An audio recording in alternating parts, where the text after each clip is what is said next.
Saat aku sedang hamil besar, dengan teganya ibu mertua menyuruhku untuk membersihkan seluruh rumah. Dia sangat membenciku karena aku berasal dari keluarga miskin.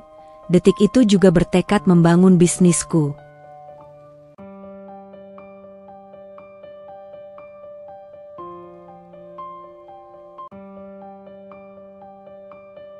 Aku sukses sebagai wanita pengusaha berlian, sedangkan ia jatuh miskin dan hidup menderita. Langit Jakarta sore itu berwarna kelabu, sama kelabunya dengan suasana hati Anissa. Dari jendela besar di kamarnya, ia bisa melihat taman belakang yang terawat sempurna, dengan bunga-bunga mawar impor yang sedang merekah indah. Semua tampak sempurna, seperti sebuah lukisan.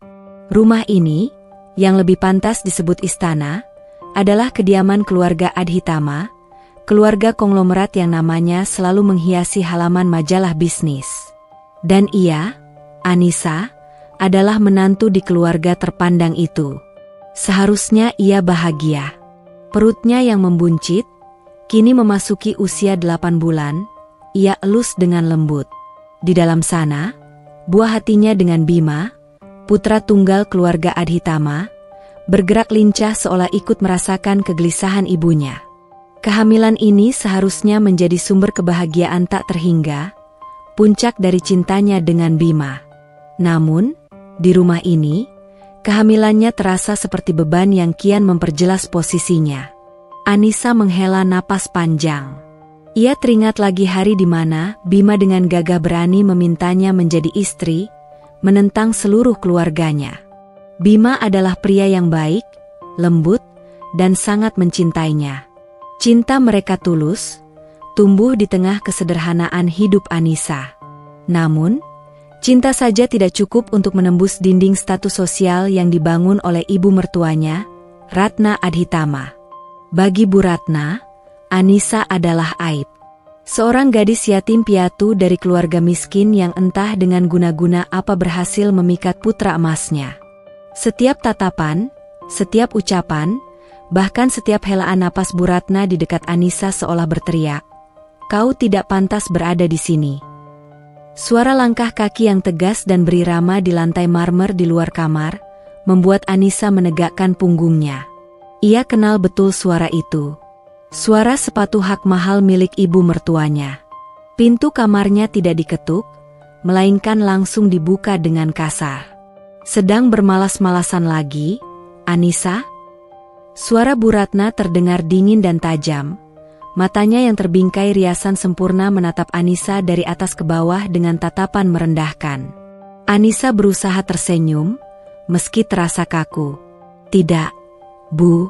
Saya hanya sedang beristirahat sejenak. Punggung saya terasa sedikit nyeri." Bu Ratna mendengus pelan, sebuah suara yang penuh dengan cemoohan. "Nyeri? Wanita hamil di kampungmu bahkan masih sanggup mencangkul di sawah. Kamu ini hanya mengandung 1 anak saja sudah manja sekali. Ini pasti karena bibit dari keluargamu memang bibit pemalas." Lidah Anissa terasa keluh. Hinaan seperti ini sudah menjadi santapan sehari-harinya. Dulu, ia selalu berusaha menjawab, membela diri. Namun, semua itu sia-sia. Apapun yang dikatakannya hanya akan menjadi bumerang. "Bima di mana?" tanya Bu Ratna, mengalihkan pembicaraan sambil matanya menyapu seisi kamar, mencari-cari kesalahan. "Mas Bima sedang ada pertemuan di luar, Bu. Katanya akan pulang sedikit terlambat malam ini," jawab Anissa dengan suara pelan. Senyum sinis terukir di bibir Bu Ratna. Tentu saja. Dia harus bekerja keras untuk memastikan gaya hidup mewahmu ini terjamin. "Kamu pikir semua ini gratis? Parfum yang kamu pakai, baju yang kamu kenakan, bahkan udara yang kamu hirup di rumah ini, semua itu berkat kerja keras anakku." Setiap kata terasa seperti sayatan pisau di hati Anissa. Ia menundukkan kepalanya, memandangi perutnya yang besar. Ia tidak pernah meminta semua kemewahan ini. Ia hanya menginginkan cinta Bima dan sebuah keluarga yang hangat. Namun, yang ia dapatkan adalah sangkar emas yang dingin, dengan sipir yang setiap saat siap menyiksanya secara batin. Jangan hanya menunduk, sentak Bu Ratna. Aku tidak suka melihat wajah memelasmu itu. Ingat, Anissa, posisimu di rumah ini hanya menumpang. Jangan pernah berpikir karena kamu sedang mengandung cucuku, kamu bisa bertingkah seperti ratu. Bagiku, kamu tetaplah gadis miskin yang tidak tahu diuntung. Setelah melampiaskan kebenciannya, Bu Ratna berbalik dan pergi, meninggalkan pintu kamar terbuka lebar dan keheningan yang menyakitkan. Anissa membiarkan air matanya jatuh. Bukan karena ia cengeng, tetapi karena hatinya sudah terlalu lelah menahan semua beban ini sendirian. Ia tahu, suaminya, Bima, sangat mencintainya. Tapi Bima juga terperangkap.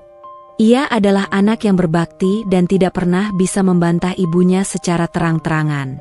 Setiap kali Anissa mengadu, Bima hanya akan memeluknya dan berkata, "Sabar ya, sayang. Mama hanya butuh waktu untuk menerimamu."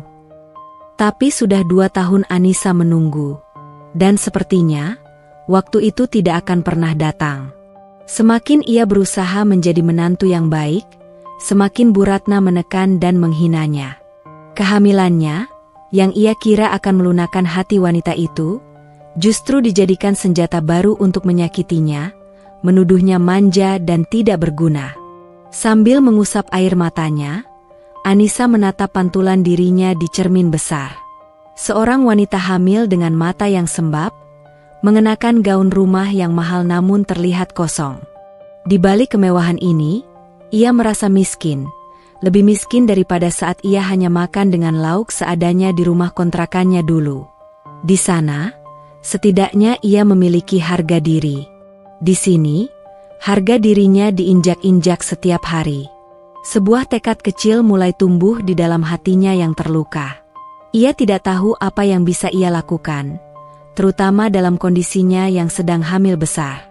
Tapi ia tahu satu hal, ia tidak bisa selamanya hidup seperti ini. Demi anak yang dikandungnya, ia harus menjadi kuat. Ia tidak ingin anaknya kelak melihat ibunya sebagai wanita lemah yang hanya bisa menangis dalam diam. Istana emas ini mungkin telah merenggut kebahagiaannya, tapi ia tidak akan membiarkannya merenggut seluruh sisa harga dirinya. Malam itu, untuk pertama kalinya, Anissa tidak hanya menangis karena sedih, tetapi juga karena marah. Kemarahan yang kelak akan menjadi bahan bakar untuk mengubah nasibnya. Hujan deras mengguyur Jakarta sejak subuh, menciptakan melodi yang resah di atap rumah megah itu. Petir sesekali menyambar, membuat Anissa yang baru saja selesai menunaikan salat subuh sedikit terperanjat. Ia menatap keluar jendela, tirai air yang tebal seolah menjadi cerminan perasaannya yang gundah. Bima belum juga pulang.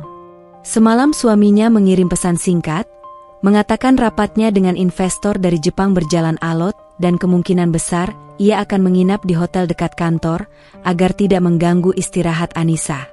Meskipun Anissa tahu itu adalah bentuk perhatian Bima, hatinya tetap terasa kosong. Di rumah sebesar ini, tanpa kehadiran Bima, ia merasa seperti seorang tahanan. Apalagi dengan tatapan tajam para asisten rumah tangga yang seolah menjadi mata-mata ibu mertuanya, selalu mengawasinya dengan tatapan penuh selidik, siap melaporkan setiap gerak-geriknya. Anissa mengelus perutnya, merasakan tendangan kecil dari dalam. "Sabar ya, nak. Ayah sebentar lagi pulang," bisiknya lirih, mencoba menenangkan dirinya sendiri. Ia memutuskan untuk turun ke dapur, berharap bisa membuat teh jahe hangat untuk meredakan mual di pagi hari yang selalu datang menyiksa. Namun, baru saja kakinya menapaki anak tangga terakhir, suara Bu Ratna yang dingin dan penuh perintah sudah menyambutnya. "Anissa, kemari." Bu Ratna sedang duduk di meja makan yang besar dan kosong, hanya ada secangkir teh di hadapannya. Ia mengenakan gaun tidur sutra berwarna merah marun, wajahnya terlihat masam, mungkin karena cuaca yang buruk atau memang karena melihat kehadiran Anissa. "Iya, Bu," sahut Anissa, mendekat dengan langkah hati-hati. Perutnya yang besar membuatnya sedikit kesulitan bergerak. "Lihat rumah ini." Bu Ratna menggerakkan dagunya, menunjuk ke seluruh penjuru ruang tamu yang luas. Berantakan sekali. Anissa mengerutkan keningnya. Ia memandang sekeliling. Ruangan itu tampak sempurna seperti biasanya. Bantal-bantal sofa tertata rapi, tidak ada setitik debu pun di meja kaca, dan lantai marmernya berkilau memantulkan cahaya lampu gantung kristal. "Berantakan, Bu?" tanyanya bingung. "Tentu saja berantakan," bentak Bu Ratna, matanya menatap tajam. "Bei Inah dan yang lainnya sudah aku suruh pulang kampung pagi-pagi buta. Ada urusan keluarga mendadak," katanya. "Entah benar atau tidak, aku tidak peduli. Yang jelas, hari ini tidak ada pembantu di rumah." Jantung Anissa mulai berdebar kencang. Firasat buruk menyelimutinya. "Dan karena kamu adalah satu-satunya wanita lain di rumah ini selain aku, maka sudah menjadi tugasmu untuk membersihkan semuanya," lanjut Bu Ratna dengan nada datar yang mengerikan. Anissa terbelalak. "Membersihkan semuanya, Bu?" Ia menatap sekeliling rumah 3 lantai yang luasnya hampir 1000 meter persegi itu. Tapi saya sedang hamil besar, Bu. Dokter menyarankan saya untuk tidak terlalu lelah." Tawa dingin Bu Ratna menggema di ruangan itu. "Hamil? Jangan jadikan kehamilanmu itu sebagai alasan untuk bermalas-malasan. Aku dulu waktu hamil Bima, semua pekerjaan rumah aku kerjakan sendiri. Tidak ada yang namanya manja-manjaan. Ini, lihat." Bu Ratna menunjuk ke arah gudang kecil di bawah tangga. Semua peralatan ada di sana. Pel, sapu, lap, semuanya lengkap. Aku mau hari ini seluruh rumah bersih mengilap. Dari mulai ruang tamu ini, dapur, semua kamar di lantai 2, bahkan sampai balkon di lantai 3. Semuanya harus bersih sebelum Bima pulang. Napas Anissa tercekat. Ini bukan lagi sekadar sindiran atau hinaan. Ini adalah sebuah penyiksaan. Menyuruh wanita yang sedang hamil 8 bulan untuk membersihkan seluruh rumah sebesar ini sendirian adalah perbuatan yang sangat kejam. "Tapi, Bu," Anissa mencoba memohon, "kondisi saya benar-benar tidak memungkinkan. Ini bisa membahayakan bayi saya. Justru karena kamu mengandung cucuku, kamu harus membuktikan bahwa kamu bukan wanita lemah," potong Bu Ratna dengan kejam. "Anggap saja ini latihan agar kamu terbiasa bekerja keras, bukan hanya tahu caranya menghabiskan uang suamimu. Cepat kerjakan. Aku tidak mau tahu, siang nanti aku akan periksa. Kalau ada satu sudut saja yang masih berdebu, kamu tidak akan aku beri makan malam ini." Setelah mengucapkan perintahnya yang tak terbantahkan, Bu Ratna bangkit dari kursinya dan berjalan dengan angkuh menuju kamarnya, meninggalkan Anissa yang berdiri mematung dengan air mata yang mulai menggenang di pelupuk matanya. Ia merasa dunianya runtuh. Tidak ada yang bisa menolongnya. Menelepon Bima hanya akan memperkeruh suasana. Bima pasti akan langsung pulang dan bertengkar hebat dengan ibunya, dan Anissa tidak ingin menjadi penyebab keretakan hubungan ibu dan anak itu. Dengan langkah gontai dan hati yang hancur, Anissa berjalan menuju gudang peralatan. Ia mengambil seember air, kain pel, dan pembersih lantai. Beban di perutnya terasa semakin berat, bukan hanya karena janin yang dikandungnya, tetapi juga karena beban keputusasaan yang tak tertanggungkan. Ia memulai dari ruang tamu. Setiap kali ia membungkuk untuk mengepel lantai, punggungnya terasa seperti akan patah. Keringat membasahi dahinya, bercampur dengan air mata yang tak bisa lagi ia bendung. Ia merasa sangat terhina, sangat tidak berdaya.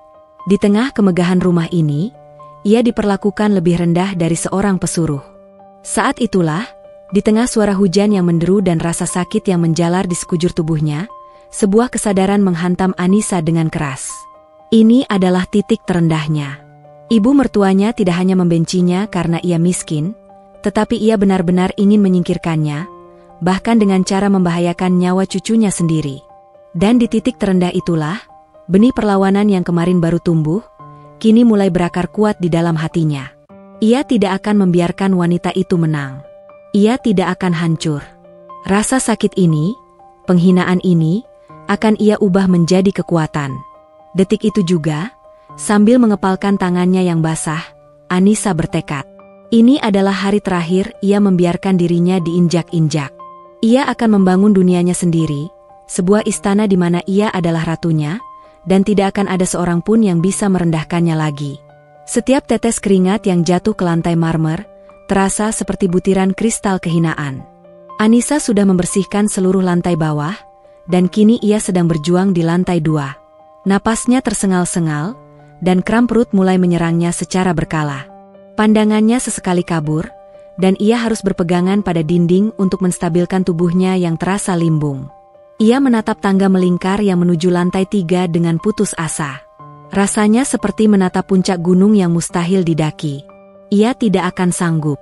Tubuhnya sudah mengirimkan sinyal bahaya yang jelas. Bayinya di dalam perut bergerak-gerak dengan gelisah, seolah ikut memprotes siksaan ini. Saat sedang mengelap meja di koridor, sebuah rasa nyeri yang tajam dan menusuk tiba-tiba menghantam bagian bawah perutnya. Anissa menjerit pelan dan tangannya secara refleks mencengkeram perutnya. Kakinya lemas, dan ia merosot ke lantai, bersandar pada dinding yang dingin. Kepanikan yang luar biasa mencengkeram hatinya. Anakku. Ia terbaring di sana selama beberapa menit, mengatur napasnya yang panik, berdoa agar rasa sakit itu hanyalah kram biasa. Perlahan, rasa sakit itu mereda, menyisakan ketakutan yang membekas. Kejadian itu menyadarkannya. Ini bukan lagi soal harga diri, ini soal nyawa. Nyawa anaknya. Bu Ratna, dengan kekejamannya, hampir saja membahayakan cucunya sendiri. Air mata kemarahan, bukan lagi kesedihan, mengalir deras di pipinya. Cukup sudah. Ia tidak akan mempertaruhkan anugerah terindahnya, hanya untuk memuaskan ego seorang wanita berhati iblis. Dengan sisa tenaga yang ia miliki, Anissa merangkak kembali ke kamarnya, mengabaikan peralatan kebersihan yang tergeletak di koridor. Ia tidak peduli lagi dengan ancaman Bu Ratna. Ia membuka laci meja riasnya dan mengeluarkan sebuah kotak bludru kecil yang sudah usang. Di dalamnya, terbaring sebuah liontin sederhana peninggalan almarhumah ibunya. Liontin perak dengan sebuah batu kecil yang kusam di tengahnya. Dulu, ibunya pernah berkata, "Ini bukan berlian sungguhan, Nis. Tapi bagi ibu, ini lebih berharga dari apapun, karena ini pemberian dari almarhum nenekmu. Simpan baik-baik, ya." Permata yang sesungguhnya itu bukan batunya, tapi kekuatan dan cinta yang diwariskan bersamanya.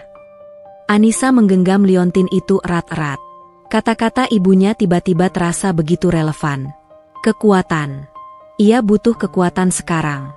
Saat itulah, sebuah ingatan dari masa lalunya terlintas di benaknya. Ingatan tentang seorang teman lama ibunya, Pak Tirtayasa. Beliau adalah seorang pengrajin perhiasan kecil di Pasar Cikini. Dulu, Anissa sering diajak ibunya ke toko kecil Pak Tirta yang penuh dengan aroma logam dan minyak poles.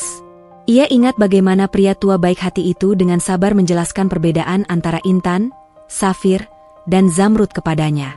Batu paling keras di dunia ini adalah intan, enduk, kata Pak Tirta kala itu. Ia terbentuk di bawah tekanan dan panas yang luar biasa di perut bumi. Semakin besar tekanannya, semakin sempurna ia terbentuk. Tekanan. Anissa merasa seperti sedang berada di perut bumi itu sekarang, dihimpit oleh tekanan yang luar biasa. Mungkin, ini adalah saatnya ia berhenti menjadi batu yang rapuh dan mulai membentuk dirinya menjadi intan. Sebuah rencana mulai terbentuk di kepalanya. Rencana yang gila dan penuh risiko, tetapi memberinya secercah harapan. Ia akan pergi ke Pak Tirta. Ia akan memulai sesuatu.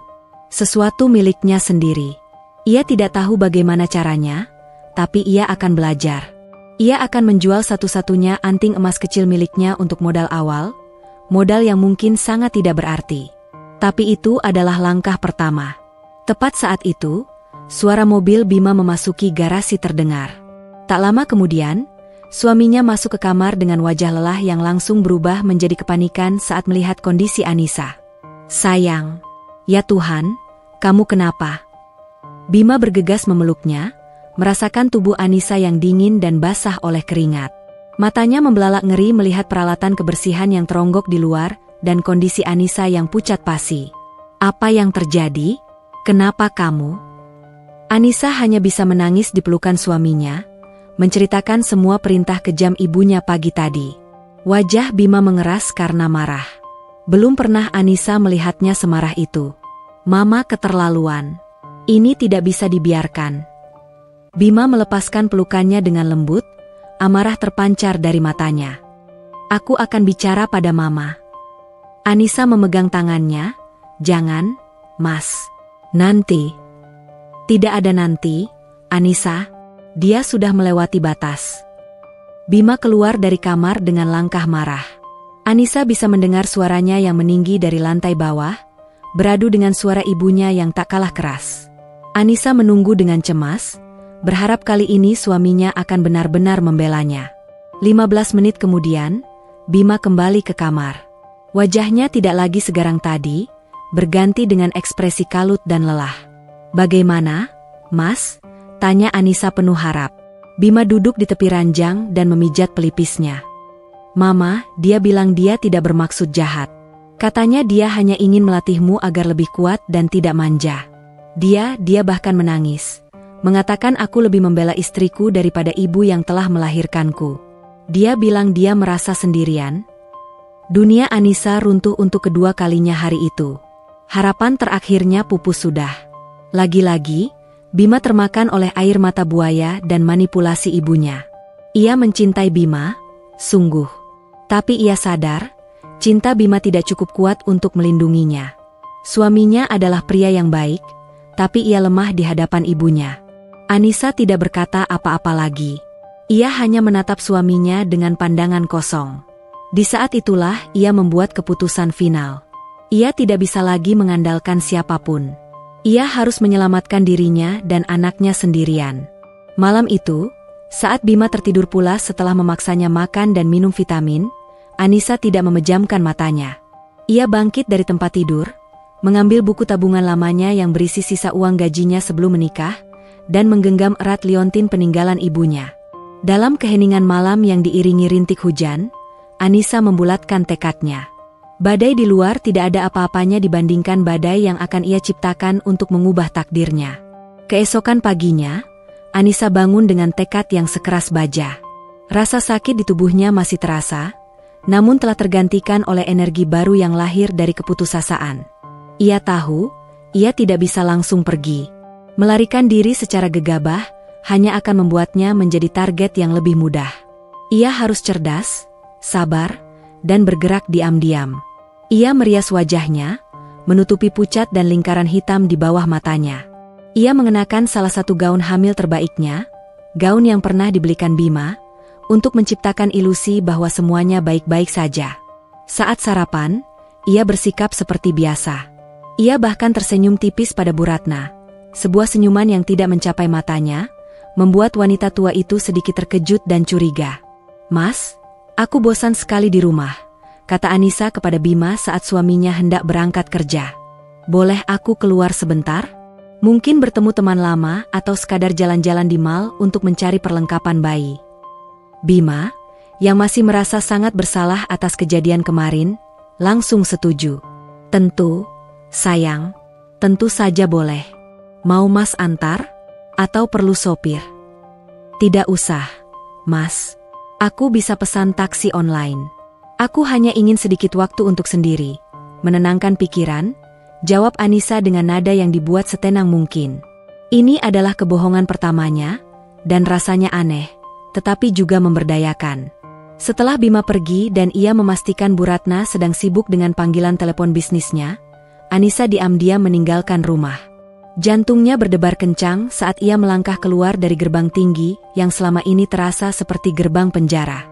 Udara Jakarta yang panas dan lembab terasa seperti embusan angin kebebasan.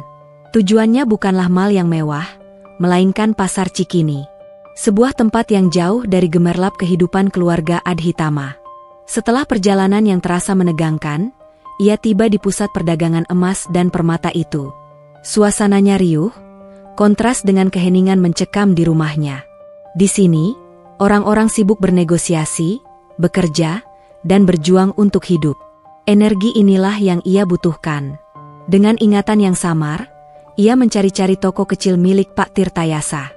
Toko itu terjepit di antara etalase-etalase modern yang memajang perhiasan berkilauan.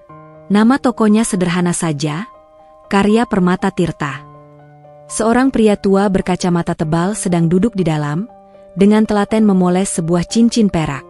Anissa mengetuk pelan pintu kaca. Pria itu mengangkat wajahnya, menyipitkan mata, lalu raut wajahnya berubah dari bingung menjadi terkejut. "Enduk Anissa?" Putrinya almarhumah Rina, sapanya dengan suara serak namun hangat. Anissa tersenyum lega. Iya, Pak Tirta. Ini saya, Anissa. Pak Tirtayasa bergegas membukakan pintu dan mempersilakannya masuk.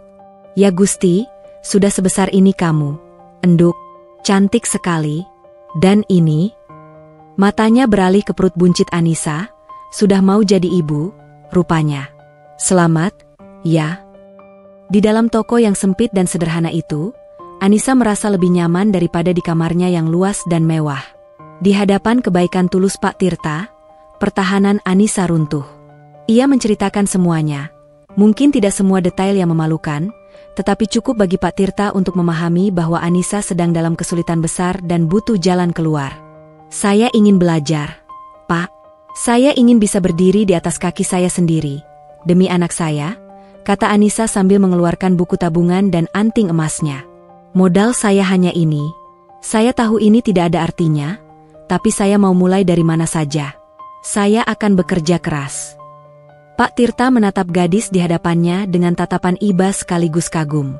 Ia melihat pancaran semangat ibunya di mata Anissa. Semangat seorang pejuang. Pria tua itu tersenyum bijak.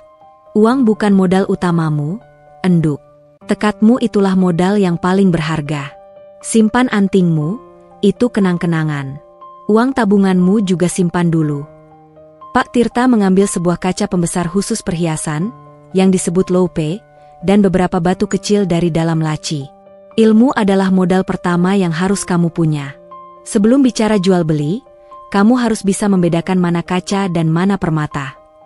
Hari itu, di sudut kecil pasar Cikini yang sibuk, Anissa mendapatkan pelajaran pertamanya.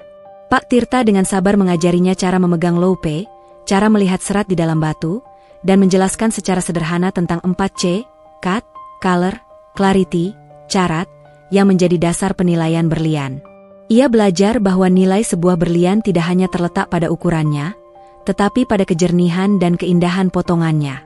Dengan modal sekecil itu, kamu tidak bisa membeli berlian yang sudah jadi. Tapi, kata Pak Tirta sambil tersenyum misterius, kamu bisa memulai dari akarnya. Dari serpihannya. Pak Tirta memberikan sebuah kartu nama. Ini nomor kenalanku. Pemasok intan mentah dan berlian industri berkualitas rendah. Harganya tidak seberapa. Tugas pertamamu, temui dia, beli sedikit sampel dengan uangmu, lalu kembali ke sini. Aku akan mengajarimu cara menyortirnya. Dari 100 batu jelek, mungkin kamu bisa menemukan satu batu kecil yang punya potensi. Dari situlah semua saudagar besar memulai, Enduk. Dari serpihan. Anissa menerima kartu nama itu dengan tangan gemetar. Rasanya seperti menerima sebuah kunci. Kunci untuk membuka pintu kehidupannya yang baru. Ia pulang ke rumah sebelum sore. Tidak ada yang curiga. Bima senang melihatnya tampak lebih segar, dan Bu Ratna hanya mendengus, tidak peduli. Tidak ada yang tahu bahwa menantu perempuan yang mereka anggap lemah dan tidak berguna itu baru saja mengambil langkah pertamanya. Di dalam tasnya, tersimpan kartu nama dan ilmu baru yang jauh lebih berharga daripada semua perhiasan yang pernah diberikan Bima kepadanya. Di dalam hatinya, api harapan telah menyala terang. Perang diam-diam Anissa melawan takdirnya telah dimulai. Rutinitas baru Anissa dimulai. Siang hari, ia adalah menantu keluarga Adhitama yang pendiam, patuh, dan sebisa mungkin menghindari tatapan tajam ibu mertuanya. Ia akan membaca buku tentang kehamilan, merajut baju bayi, atau menemani Bima mengobrol setelah suaminya pulang kerja. Ia memainkan perannya dengan sempurna, menjadi sosok lemah lembut yang tidak akan pernah dicurigai menyimpan rahasia besar. Namun, ketika malam tiba dan seluruh rumah telah tenggelam dalam lelap, Anissa berubah. Kamar mandinya yang mewah, dengan bak mandi marmer dan keran berlapis emas, beralih fungsi menjadi laboratorium rahasianya. Di sanalah, di bawah cahaya temaram dari lampu rias, ia memulai pekerjaannya. Menghubungi pemasok yang direkomendasikan Pak Tirta adalah langkah pertama yang paling menegangkan. Dengan tangan gemetar, ia menekan nomor yang tertera di kartu nama. Pria di seberang telepon, yang memperkenalkan diri sebagai Rian, terdengar serak dan sedikit curiga. Namun, setelah Anissa menyebut nama Pak Tirtayasa, nadanya menjadi lebih ramah. Mereka sepakat untuk bertemu di sebuah pujasera di pusat perbelanjaan kelas menengah, Tempat yang Anissa yakini tidak akan pernah dikunjungi oleh satupun anggota keluarga Adhitama. Dengan alasan ingin membeli es krim yang sedang ia idamkan, Anissa berhasil keluar rumah lagi. Pertemuan dengan Rian terasa canggung. Rian adalah seorang pria kurus dengan tatapan mata yang awas, sangat berbeda dari orang-orang di lingkar pergaulan suaminya. Ia menatap Anissa dari atas ke bawah, seolah tidak percaya wanita hamil yang tampak terawat ini mau berkecimpung dalam bisnis kotoran berlian, begitu ia menyebutnya. "Pak Tirta bilang kamu serius," kata Rian sambil menyerahkan sebuah kantong beludru hitam kecil di bawah meja. "Ini paket pemula. Jangan berharap menemukan harta karun di dalamnya." Anissa menyerahkan amplop berisi hampir seluruh sisa tabungannya. Hatinya mencelos saat melihat uang hasil jerih payahnya selama bertahun-tahun bekerja sebelum menikah, kini ditukar dengan sebuah kantong kecil yang isinya terasa seperti kerikil. Tidak ada tawar-menawar, tidak ada basa-basi. Transaksi selesai dalam 5 menit. Malam itu, setelah memastikan Bima tertidur pulas, Anissa membawa kantong itu ke laboratoriumnya. Dengan jantung berdebar, ia menumpahkan isinya ke atas selembar kain hitam. Apa yang ia lihat hampir membuatnya menangis. Hanya tumpukan batu-batu kecil yang kotor, kusam, dan sama sekali tidak berkilau. Inikah yang ia pertaruhkan segalanya? Namun, ia teringat pesan Pak Tirta, dari 100 batu jelek, mungkin kamu bisa menemukan satu batu kecil yang punya potensi. Maka dimulailah pekerjaan yang melelahkan itu. Malam demi malam, punggungnya yang sakit ia abaikan. Matanya yang lelah ia paksa untuk fokus menatap melalui loupe. Ia belajar membedakan bentuk, mencari retakan, dan melihat secercah cahaya yang mungkin terperangkap di dalam batu-batu buram itu. Tangannya menjadi cekatan memilah antara batu yang benar-benar tidak berguna untuk perhiasan dan yang mungkin masih memiliki sedikit harapan. 2 malam pertama berlalu tanpa hasil. Keputusasaan mulai merayapinya. Ia mulai berpikir ini adalah ide gila. Mungkin Bu Ratna benar, ia memang tidak ditakdirkan untuk menjadi apa-apa selain benalu. Namun, pada malam ketiga, saat matanya sudah hampir menyerah, ia melihatnya. Sebuah batu kecil, tidak lebih besar dari sebutir gula pasir, namun memiliki bentuk oktahedral yang cukup jelas dan sedikit transparan dibandingkan ribuan temannya yang lain. Di bawah cahaya lampu, batu itu memantulkan kilau yang sangat redup, nyaris tak terlihat. Anissa menahan napas. Ia mengambil batu itu dengan pinset dengan sangat hati-hati, meletakkannya terpisah di telapak tangannya. Batu itu sangat kecil, sangat tidak berarti bagi orang lain. Tapi bagi Anissa, batu itu adalah segalanya. Itu adalah bukti. Bukti bahwa Pak Tirta benar. Bukti bahwa di tengah tumpukan kotoran, harapan itu ada. Ia menggenggam serpihan harapan itu erat-erat. Kelelahan yang ia rasakan selama berjam-jam seolah sirna, digantikan oleh gelombang semangat yang membuncah. Ia tidak lagi melihat tumpukan batu kusam di hadapannya, melainkan sebuah ladang harta karun yang menantinya untuk digali. Malam itu, Anissa tidak hanya menemukan sebutir intan mentah. Ia menemukan kembali sesuatu yang telah lama hilang, keyakinan pada dirinya sendiri. Di dalam sangkar emas yang dingin itu, di tengah malam yang sunyi, seorang wanita pengusaha berlian telah lahir, dimulai dari satu serpihan kecil yang nyaris tak kasat mata. Dengan hati-hati Anissa menyimpan batu-batu kecil yang telah ia pilah ke dalam wadah-wadah terpisah. Satu wadah untuk batu-batu yang ia yakini punya potensi, dan kantong besar untuk sisa, kerikil, yang ia anggap tidak berguna. Ia harus kembali ke Pak Tirtayasa. Ia butuh penilaian dari seorang ahli untuk tahu apakah usahanya selama berhari-hari ini sia-sia atau tidak.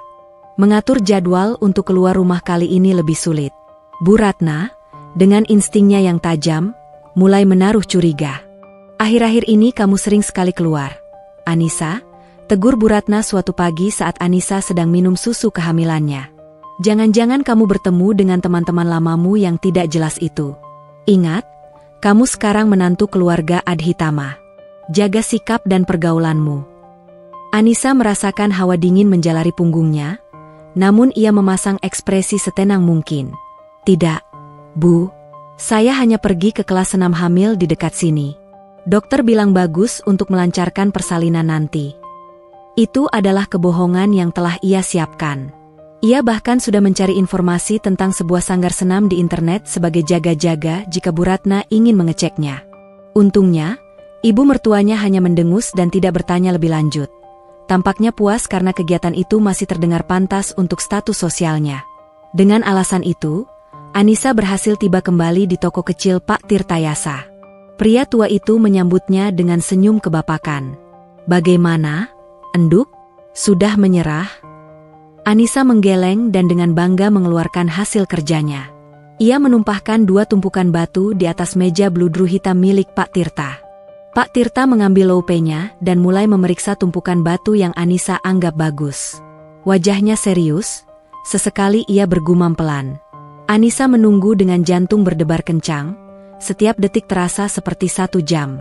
Setelah beberapa menit, Pak Tirta meletakkan lope-nya dan menatap Anissa. Ia tidak langsung bicara, hanya tersenyum tipis. "Matamu jeli, Enduk. Sangat jeli." Anissa merasa kakinya lemas karena lega. Dari semua ini, Pak Tirta menunjuk tumpukan kecil itu, ada 5 batu yang lumayan. Kecil, kualitasnya rendah, tapi bisa diasah menjadi berlian serpih untuk perhiasan perak. Dan yang satu ini, ia mengambil batu pertama yang ditemukan Anissa, yang ini istimewa. Kejernihannya cukup bagus untuk ukurannya. "Kamu punya bakat, Enduk. Kamu tidak hanya melihat, tapi kamu bisa merasakan potensi sebuah batu." Pujian tulus itu terasa lebih membahagiakan daripada pujian manapun yang pernah ia terima seumur hidupnya. Untuk pertama kalinya, ia merasa memiliki nilai lebih dari sekadar istri Bima atau menantu Adhitama. "Sekarang pelajaran kedua," kata Pak Tirta. "Setiap usaha harus menghasilkan. Aku akan beli 5 batu ini darimu." Pria tua itu mengeluarkan beberapa lembar uang ratusan ribu dari lacinya dan meletakkannya di depan Anissa. Jumlahnya tidak banyak, hanya sedikit di atas modal yang Anissa keluarkan untuk membeli seluruh kantong. Tapi bagi Anissa, uang itu terasa seperti tumpukan emas. Ia menatap lembaran uang itu dengan mata berkaca-kaca. Ini adalah uang pertamanya. Uang yang ia hasilkan dari matanya yang lelah, punggungnya yang pegal, dan keberaniannya yang nekat. Uang ini adalah simbol kemerdekaannya. "Terima kasih, Pak. Terima kasih banyak," bisik Anissa, suaranya bergetar. "Jangan berterima kasih padaku. Berterima kasihlah pada kerja kerasmu sendiri," kata Pak Tirta bijak. "Lalu, uang ini mau kamu pakai untuk apa? Beli baju baru? Atau makan enak?" Anissa menggelengkan kepalanya dengan mantap. "Saya mau membeli kantong batu yang lebih besar dari Rian, Pak." Senyum Pak Tirtayasa semakin lebar. Ia melihat api yang berkobar di mata muridnya itu. Itu baru namanya saudagar. Saat Anissa pulang hari itu, langkahnya terasa lebih ringan. Di dalam tasnya, tidak hanya ada uang hasil penjualan pertamanya, tetapi juga keyakinan yang berlipat ganda. Namun, setibanya di rumah, sambutan dingin menantinya. Bu Ratna berdiri di ruang tengah, melipat tangan di dada dengan wajah mengeras. "Dari mana saja kamu? Kelas 6 hamil sampai sore begini?" tanyanya dengan nada penuh selidik. "Macet, Bu," jawab Anissa singkat, berusaha berjalan melewatinya. Namun, Bu Ratna menahan lengannya. "Aku tidak bodoh, Anissa. Ada yang kamu sembunyikan. Matamu terlihat berbeda. Apa yang kamu rencanakan di belakang kami?" Anissa merasakan ketakutan menjalari dirinya, tetapi ia teringat pada genggaman uang di dalam tasnya. Ia bukan lagi Anissa yang dulu, yang hanya bisa menunduk pasrah. Ia menegakkan kepalanya dan menatap lurus ke mata ibu mertuanya. "Saya tidak merencanakan apa-apa, Bu. Mungkin ibu hanya terlalu lelah sehingga berprasangka buruk," jawabnya dengan suara yang dibuat sedatar mungkin, lalu dengan lembut melepaskan cengkeraman tangan Bu Ratna dan berjalan menuju kamarnya. Di dalam kamarnya, jantung Anissa berpacu kencang. Ia tahu, permainannya menjadi semakin berbahaya. Bu Ratna mulai mengendusnya. Tapi ia tidak akan mundur. Malam itu juga, ia menghubungi Rian dan memesan 2 kantong, kerikil, berlian. Usahanya harus tumbuh lebih cepat dari kecurigaan ibu mertuanya. Bulan-bulan berikutnya berlalu dalam kabut ketegangan dan kelelahan yang manis. Bisnis rahasia Anissa berjalan lancar. Siklus membeli, menyortir di keheningan malam, dan menjual kembali ke Pak Tirtayasa telah menjadi ritme hidupnya. Setiap lembar keuntungan ia simpan di sebuah rekening bank online yang ia buka secara diam-diam, sebuah rekening yang menjadi simbol kemandiriannya yang sedang bertumbuh. Kantong bludru hitamnya kini bukan hanya berisi kerikil, tapi juga harapan yang semakin nyata. Di sisi lain, perutnya semakin membesar, membuat setiap gerakannya terasa berat dan punggungnya nyeri tanpa henti. Pekerjaan menyortir di malam hari menjadi tantangan fisik yang luar biasa. Namun setiap kali ia merasakan tendangan lincah di dalam perutnya, energinya seolah terisi kembali. Semua ini ia lakukan untuk anaknya. Hingga pada suatu malam, saat ia baru saja akan memulai pekerjaannya, sebuah kontraksi hebat meremukkan pinggangnya. Air ketubannya pecah, membasahi lantai marmer yang dingin. Kepanikan dan rasa sakit datang bersamaan. Bima, yang terbangun karena rintihan Anissa, langsung siaga. Wajahnya pucat pasi, namun ia berusaha menenangkan Anissa sambil berteriak memanggil sopir. Bu Ratna pun keluar dari kamarnya dengan wajah tegang. Di matanya, Anissa tidak melihat sedikitpun simpati untuk rasa sakit yang dialaminya, hanya ada kecemasan akan kondisi cucu pewarisnya. Jangan lembek, atur napasmu. Ingat, kamu sedang membawa pewaris keluarga Adhitama, perintah Bu Ratna di tengah perjalanan menuju rumah sakit termewah di ibu kota. Anissa tidak menggubrisnya. Ia hanya fokus pada genggaman tangan Bima yang hangat dan kata-kata penenang yang dibisikkan suaminya. Perjuangannya di ruang bersalin berlangsung berjam-jam, sebuah pertarungan antara hidup dan mati. Namun, semua rasa sakit itu terbayar lunas saat ia mendengar tangisan pertama putranya yang menggema di ruangan. Saat bayi mungil yang kemerahan itu diletakkan di dadanya, dunia Anissa seolah berhenti berputar. Ia menatap wajah kecil putranya, dan ia tahu ia akan melakukan apa saja untuk melindunginya. Mereka menamainya Bara Adhitama. Bara, yang berarti bara api. Bagi Anissa, putranya adalah bara api semangat yang akan selalu menyala di dalam hatinya. Kelahiran Bara mengubah segalanya. Bima menjadi suami dan ayah yang luar biasa siaga. Namun, Bu Ratna menjadi semakin posesif. Ia mengambil alih hampir semua urusan Bara, mulai dari jadwal menyusui, merek popok, hingga suhu pendingin ruangan. Anissa seolah tereduksi perannya, dari seorang ibu menjadi sekadar pabrik susu bagi sang cucu mahkota. Berikan Bara padaku. ASI-MU sepertinya kurang berkualitas. Lihat, dia masih menangis. Nanti akan kusuruh suster membuatkannya susu formula impor terbaik, ujar Bu Ratna suatu hari, mencoba merebut Bara dari gendongan Anissa. Di tengah dinamika baru yang menyesakan ini, pekerjaan rahasia Anissa menjadi 100 kali lebih sulit. Malam harinya kini diisi dengan begadang untuk menyusui dan menenangkan Bara. Ia nyaris tidak punya waktu dan tenaga tersisa. Bisnisnya terpaksa mandek. Hingga suatu sore, sebuah pesan masuk dari Pak Tirtayasa. Enduk, ada kabar bagus. Ada seorang kolektor tua mau melepas seluruh koleksi intan mentah kasarnya dari Kalimantan. Kualitasnya jauh di atas barang Rian. Dia butuh uang cepat, jadi harganya sangat miring. Tapi harus dibeli semua, tidak bisa diecer. Apa kamu tertarik? Jantung Anissa berdebar kencang saat membaca pesan itu. Ini adalah sebuah kesempatan emas. Sebuah lompatan besar. Namun, Pak Tirta kemudian mengirimkan nominal harga yang harus dibayarkan. Jumlahnya sangat besar. Tepat sejumlah seluruh uang yang berhasil ia kumpulkan di rekening rahasianya. Semuanya, tanpa sisa sepeser pun. Ini adalah sebuah pertaruhan. Jika kualitas batu-batu itu benar-benar bagus, keuntungannya bisa melipat gandakan modalnya dalam sekejap. Tapi jika ia salah menilai atau gagal menjualnya, ia akan kehilangan semua yang telah ia perjuangkan dengan susah payah. Ia akan kembali ke titik nol. Anissa dilanda keraguan. Ia lelah, kurang tidur, dan berada di bawah pengawasan ketat ibu mertuanya. Risikonya terlalu besar. Namun malam itu, saat ia sedang menimang Bara yang tertidur pulas di pelukannya, ia menatap wajah damai putranya. Ia membayangkan masa depan Bara. Haruskah putranya tumbuh dengan melihat ibunya yang selalu direndahkan? Haruskah nasib putranya bergantung sepenuhnya pada kebaikan keluarga Adhitama yang rapuh? Tidak. Anissa tidak mau. Anaknya berhak mendapatkan ibu yang kuat dan mandiri. Dengan tangan gemetar, ia mengambil ponselnya dan mengetik balasan untuk Pak Tirtayasa. Saya ambil, Pak. Saya pertaruhkan semuanya.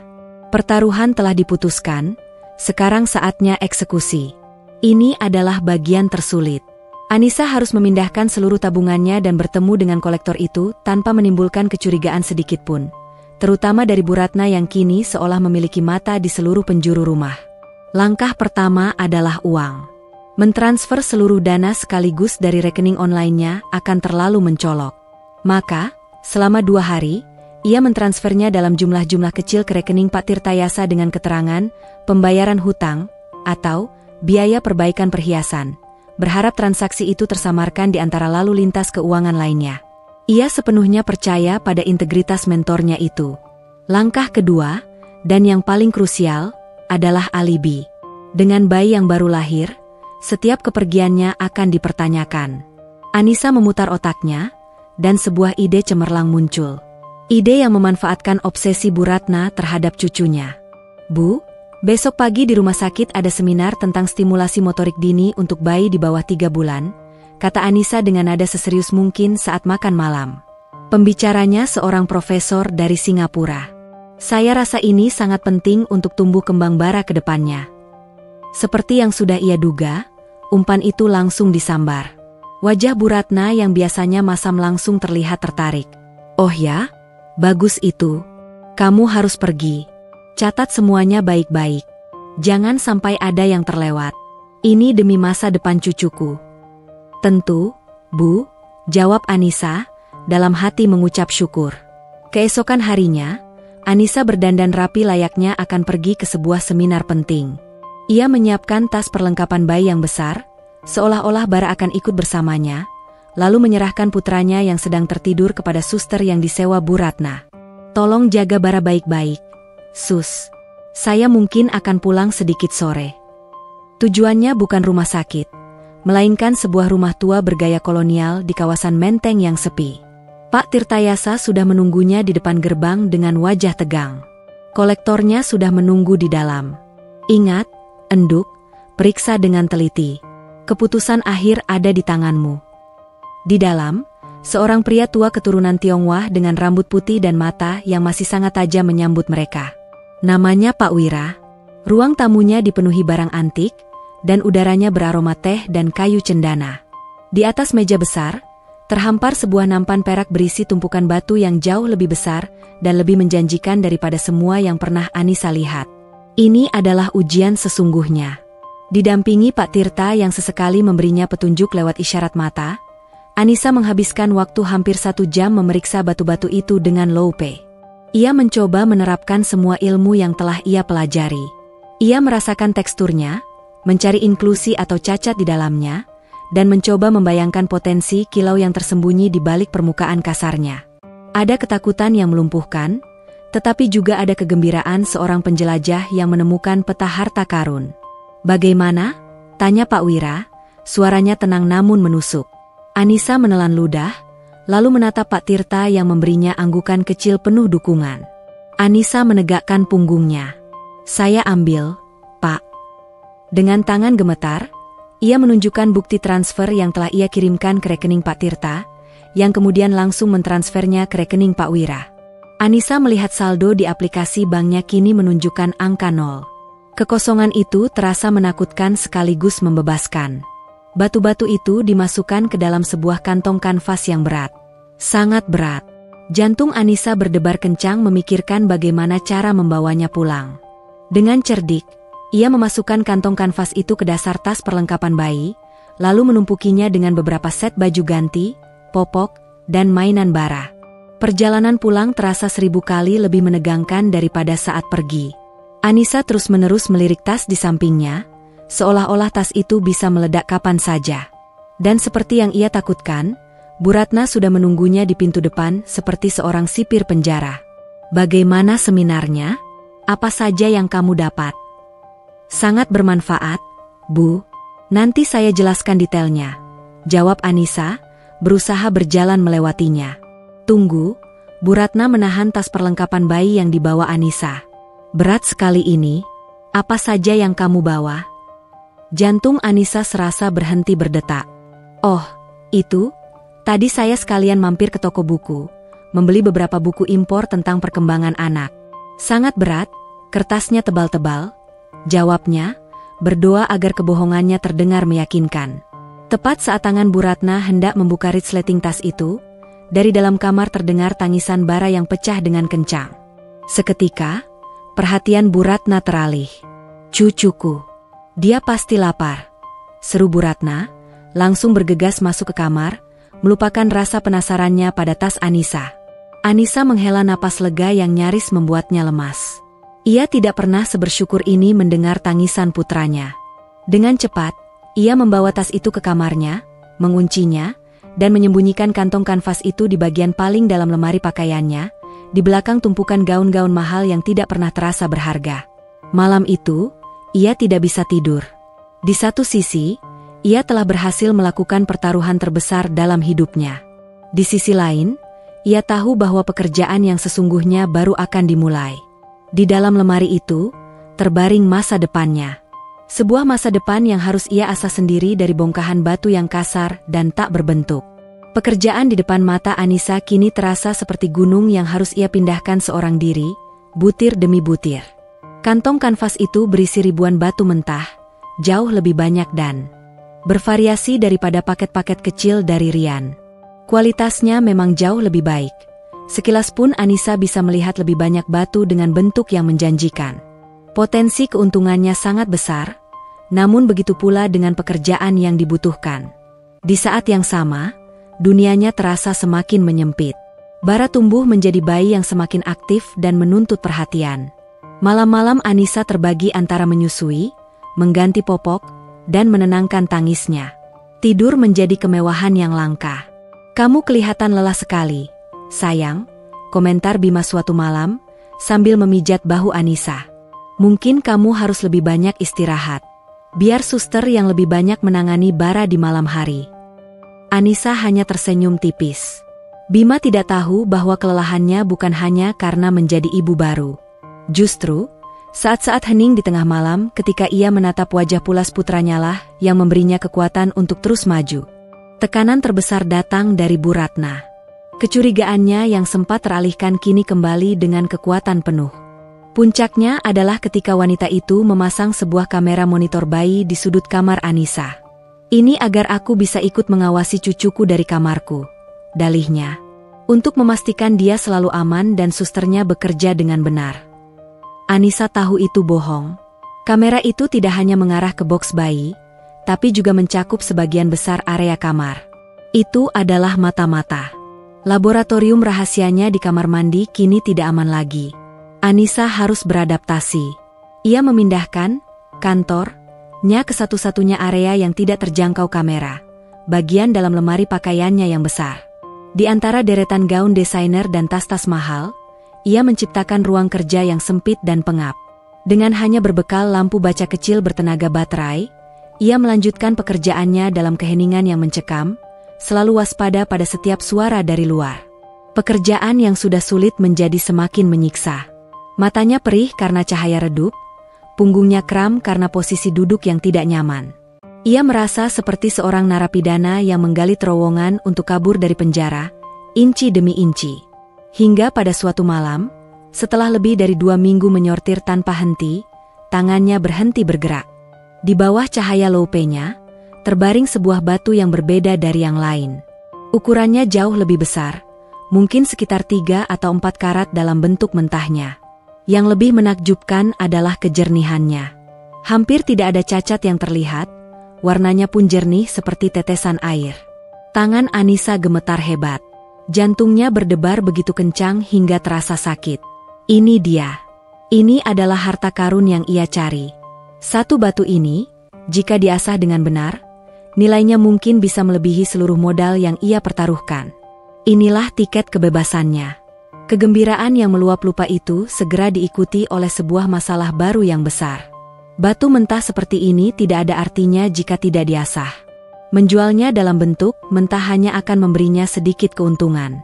Untuk membuka potensi dan nilai maksimalnya, ia butuh seorang pengasah berlian profesional.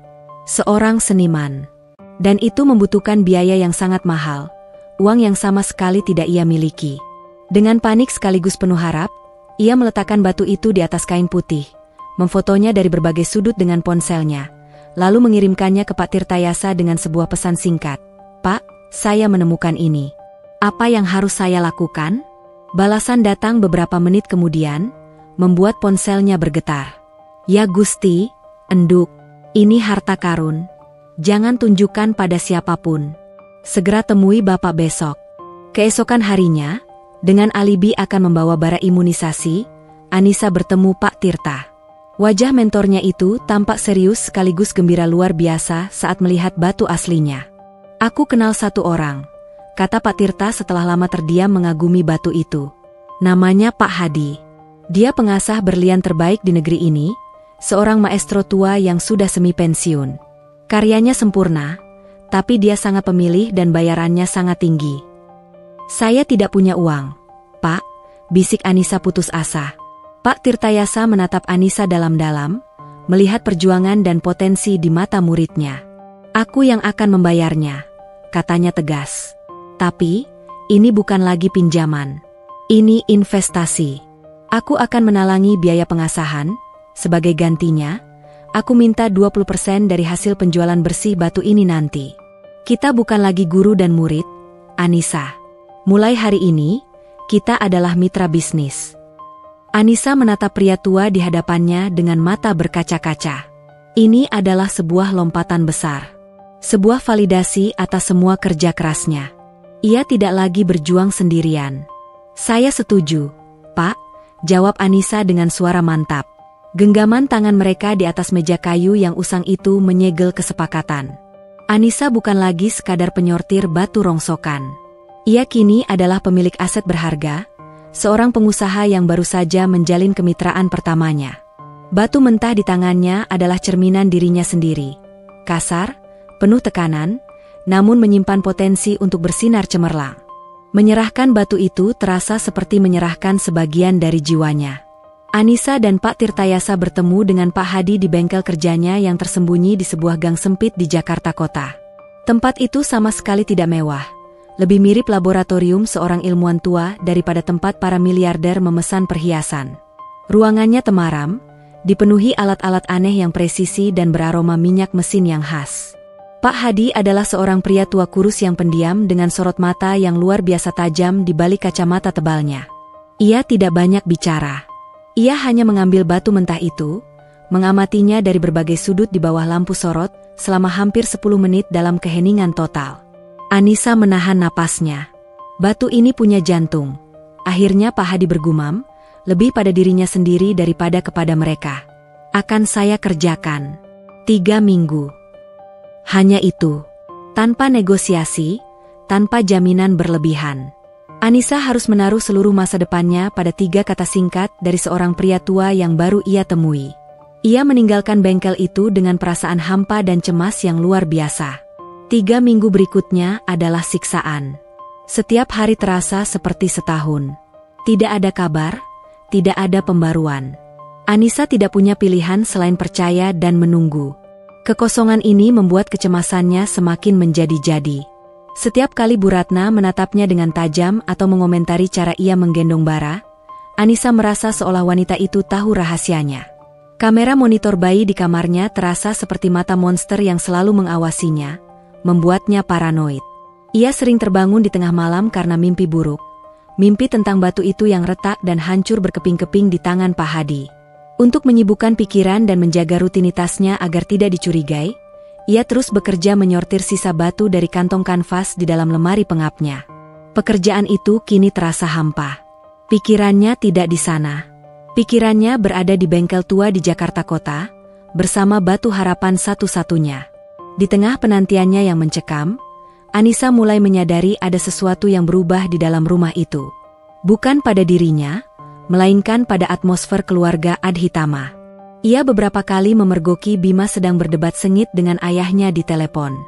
Suatu malam, ia tidak sengaja mendengar percakapan mereka dari ruang kerja Bima yang pintunya sedikit terbuka. Proyek real estate di Bali itu macet total. "Pah, investor asingnya menarik diri gara-gara kebijakan baru pemerintah. Suara Bima terdengar frustrasi.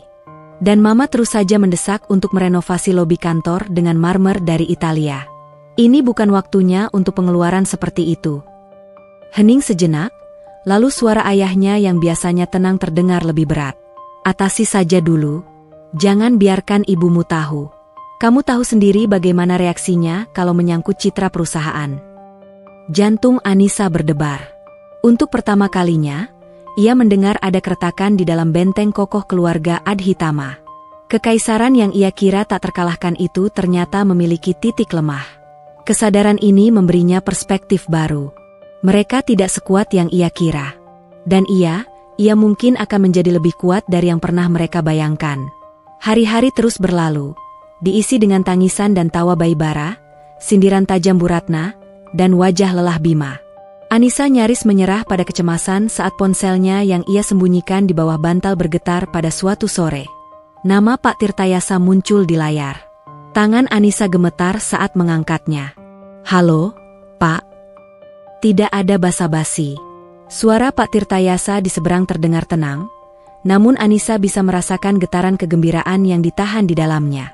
"Anissa, sudah selesai," kata mentornya itu. "Kamu harus lihat ini. Segera." Panggilan itu berakhir. Anissa duduk mematung di tepi tempat tidur, memegangi ponselnya erat-erat. Waktu penantian telah usai. Saatnya untuk melihat hasil dari pertaruhan terbesarnya. Apakah batu itu akan bersinar cemerlang seperti harapannya? Ataukah semuanya akan berakhir menjadi debu? Anissa merasa seolah seluruh hidupnya mengerucut pada satu titik ini. Perjalanan menuju pasar Cikini kali ini terasa berbeda. Bukan lagi perjalanan seorang wanita putus asa yang mencari secercah harapan, melainkan perjalanan seorang investor yang akan melihat hasil pertaruhan terbesarnya. Setiap lampu merah, setiap kemacetan di jalanan Jakarta terasa seperti ujian kesabaran yang menyiksa. Ia menggenggam erat tali tasnya, telapak tangannya basah oleh keringat dingin. Alibi yang ia gunakan hari ini adalah pertemuan kelompok pendukung ibu menyusui. Sebuah alasan yang cukup membosankan sehingga Bu Ratna tidak akan tertarik untuk bertanya lebih jauh. Ketika ia tiba di depan toko Karya Permata Tirta, Pak Tirtayasa sudah menunggunya dengan ekspresi yang sulit diartikan. Pria tua itu tampak tenang, namun matanya memancarkan binar yang belum pernah Anissa lihat sebelumnya. Tanpa banyak bicara, ia mempersilakan Anissa masuk dan langsung membalik tanda tutup di pintu depan, mengunci mereka di dalam. "Duduk dulu, Enduk. Minum teh ini, biar tenang," kata Pak Tirta sambil menyodorkan secangkir teh melati hangat.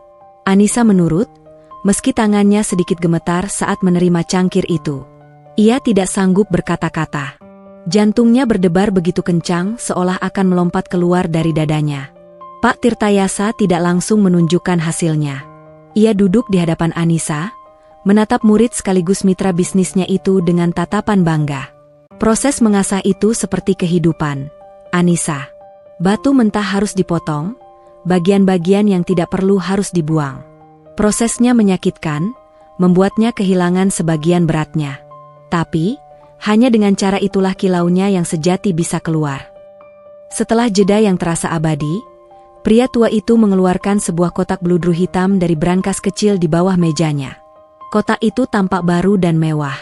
Ia tidak membukanya, melainkan mendorongnya perlahan ke hadapan Anissa. "Bukalah. Ini hasil kerja keras dan keberanianmu." Dengan napas tertahan, Anissa membuka kotak itu. Dan di sanalah ia berada.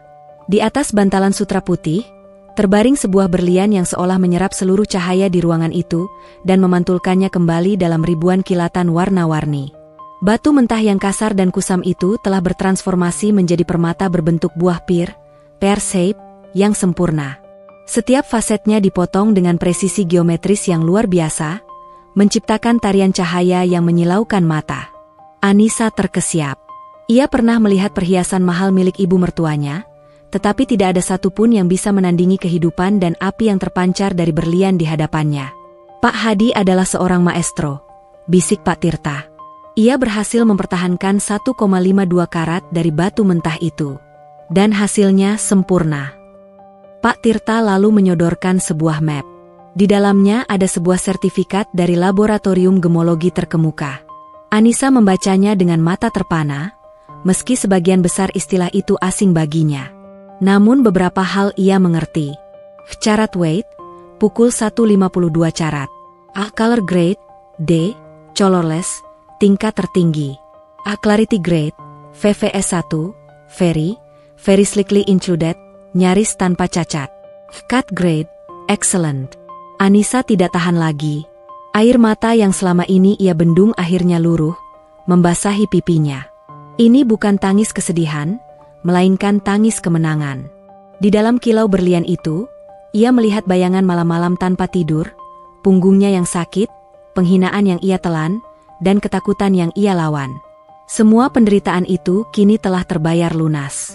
Ini belum selesai, kata Pak Tirtayasa, membuyarkan lamunan Anissa. Seperti kataku, aku adalah mitra bisnismu. Seorang mitra tidak akan membiarkan aset berharga seperti ini hanya tersimpan di kotak. Aku sudah menghubungi klien lamaku, pemilik sebuah rumah perhiasan mewah dari Singapura yang sedang mencari centerpiece untuk kalung mahakarya mereka. Mereka sudah melihat sertifikatnya. Dan mereka ada di Jakarta hari ini. 1 jam kemudian, Anissa mendapati dirinya duduk di ruang privat sebuah hotel bintang 5, tempat yang biasanya hanya ia lihat di majalah. Di seberang meja, 2 orang perwakilan dari rumah perhiasan itu mengamati berlian tersebut dengan peralatan profesional mereka. Anissa hanya diam, membiarkan Pak Tirtayasa yang mengambil alih negosiasi dengan lugas dan percaya diri. Setelah proses pemeriksaan yang teliti, kepala perwakilan itu akhirnya menatap Pak Tirta. Harga penawaran kami final, 2,5 miliar rupiah. Anissa nyaris tersedak ludahnya sendiri. 2,5 miliar rupiah. Angka itu terasa tidak nyata, seperti angka dalam permainan monopoli. Pak Tirtayasa tersenyum tipis. Penawaran yang bagus. Kami terima. Transaksi terjadi begitu cepat.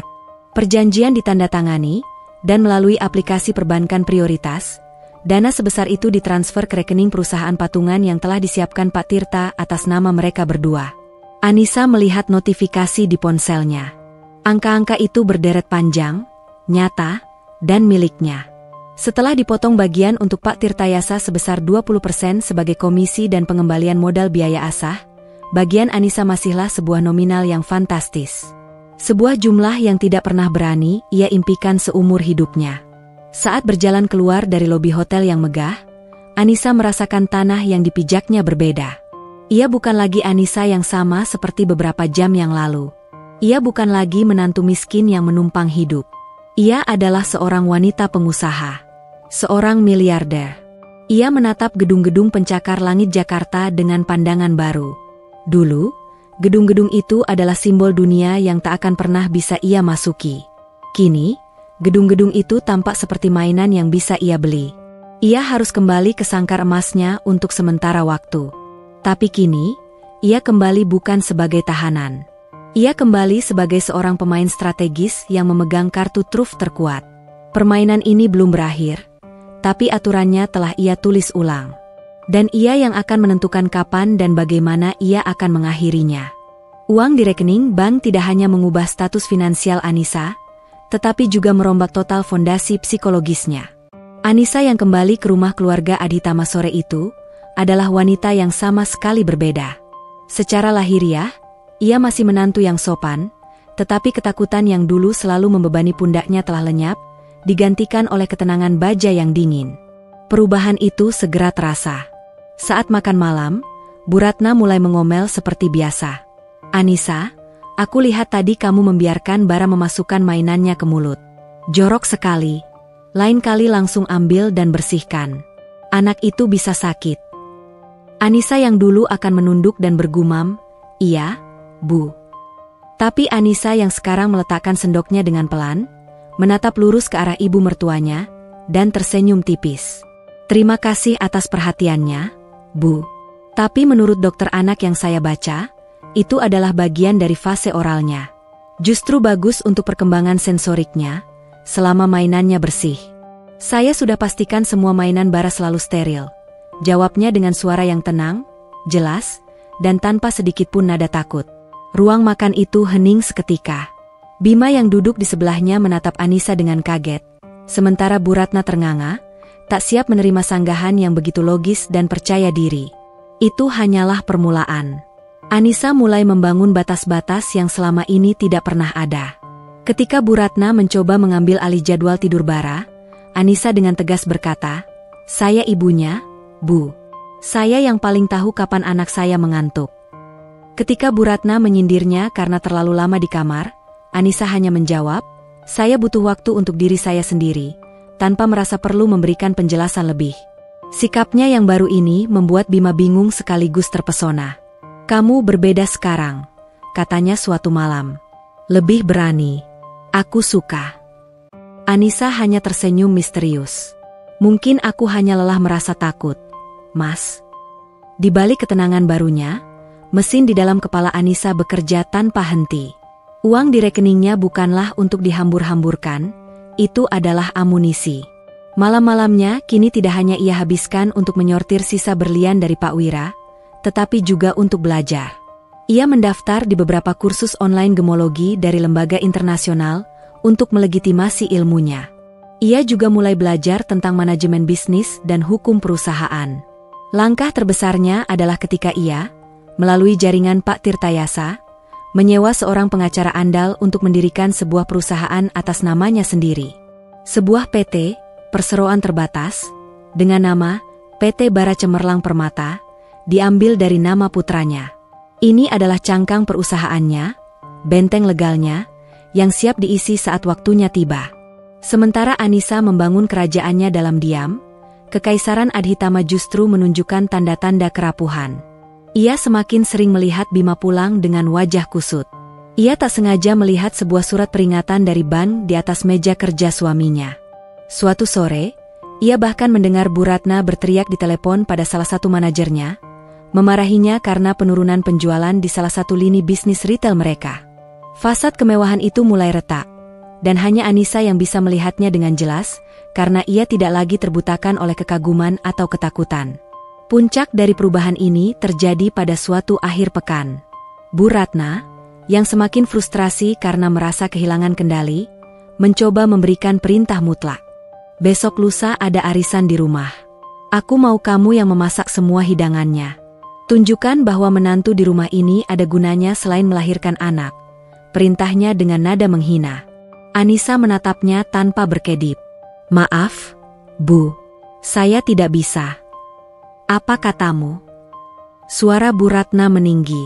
"Saya bilang, saya tidak bisa," ulang Anissa dengan artikulasi yang sempurna. "Tangan saya bukan untuk memasak hidangan arisan. Tangan saya untuk menggendong anak saya dan membangun masa depannya. Untuk arisan, Ibu bisa menyewa catering terbaik. Bukankah keluarga Adhitama mampu membayarnya?" Amarah Bu Ratna meledak. Wajahnya memerah padam. "Kamu pikir kamu siapa sekarang? Hah? Berani-beraninya kamu melawanku di rumahku sendiri. Jangan lupa kamu itu cuma orang miskin yang numpang hidup di sini." Anissa tidak mundur. Ia justru mengambil satu langkah maju, menatap mata ibu mertuanya yang menyala-nyala dengan pandangan yang tenang, nyaris seperti mengasihani. Ia tidak mengucapkan sepatah kata pun. Ia hanya tersenyum. Senyuman itu, senyuman tipis yang penuh dengan rahasia dan kekuatan, menjadi tamparan yang lebih keras daripada bantahan manapun.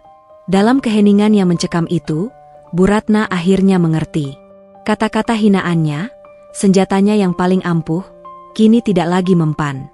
Wanita di hadapannya bukan lagi target empuk yang bisa ia injak-injak. Ia adalah orang asing yang kekuatannya tidak ia kenali. Dan hal itu membuatnya ketakutan. Senyuman Anissa menjadi hantu yang menghantui hari-hari Bu Ratna. Senjata andalannya, hinaan, status sosial, dan kekuasaan absolut di dalam rumah, telah tumpul, tidak lagi mampu menggores pertahanan baru menantunya. Merasa kalah dalam konfrontasi langsung, Bu Ratna beralih ke strategi yang lebih licik dan telah teruji, memanipulasi putranya. Malam itu, ia melancarkan serangannya, menyajikan drama air mata yang telah ia kuasai selama bertahun-tahun. "Bima, lihat istrimu." Isaknya di ruang keluarga, memastikan Bima melihat kerapuhan yang dibuat-buat itu. Dia sudah berubah. Dia tidak lagi menghormati mama. Dia sombong, Bima. Sejak melahirkan Bara, dia merasa seperti ratu di rumah ini. Apa salah Mama? Mama hanya ingin yang terbaik untuk cucu Mama. Tapi istrimu, dia seolah ingin menyingkirkan Mama dari kehidupan kalian. Dia sudah lupa daratan, lupa siapa yang mengangkatnya dari lumpur kemiskinan. Bima, yang sepanjang hidupnya dikondisikan untuk luluh pada air mata ibunya, merasa teriris. Ia duduk di sebelah Bu Ratna, memeluk bahunya yang bergetar. Tenang, Ma. Mungkin Anissa hanya lelah. Lelah? Atau dia memang sudah menunjukkan sifat aslinya? Potong Bu Ratna tajam, air matanya langsung mengering, digantikan oleh kilat amarah. Kamu terlalu lembek, Bima. Kamu membiarkan istrimu menginjak-injak harga diri ibumu sendiri. Malam itu, Bima masuk ke kamar dengan wajah yang gundah. Anissa sedang menyusui Bara sambil membaca materi kursus gemologinya di tablet. Ia bisa langsung merasakan ketegangan yang dibawa suaminya. Sayang, kita perlu bicara, kata Bima pelan, duduk di tepi ranjang. Anissa menatapnya dengan tenang, seolah sudah menduga ini akan terjadi. Tentang Mama? Bima menghela napas. Aku tahu Mama sering keterlaluan. Aku tahu itu. Tapi, bisakah kamu sedikit lebih lunak padanya? Dia menangis tadi, dia merasa tidak dihargai. Bagaimanapun juga, dia ibuku, Anissa.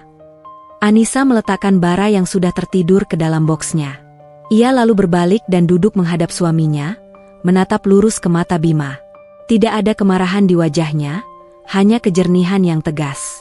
Mas Bima, coba jelaskan padaku, kapan aku bersikap tidak hormat padanya? Tanya Anissa lembut. Apakah aku pernah membentaknya? Apakah aku pernah memakinya? Apakah aku pernah melarangnya bertemu cucunya? Bima terdiam, mencoba mengingat-ingat. Ia tidak menemukan satu contoh pun. Aku tidak pernah kurang ajar padanya, Mas, lanjut Anissa. Aku hanya berhenti mengizinkan diriku untuk dihina. Aku berhenti menjadi keset yang bisa ia injak-injak kapanpun ia mau. Saat aku menolak perintahnya untuk memasak di acara arisan, apakah itu tidak hormat? Atau itu adalah caraku mengatakan bahwa aku bukan lagi pesuruhnya?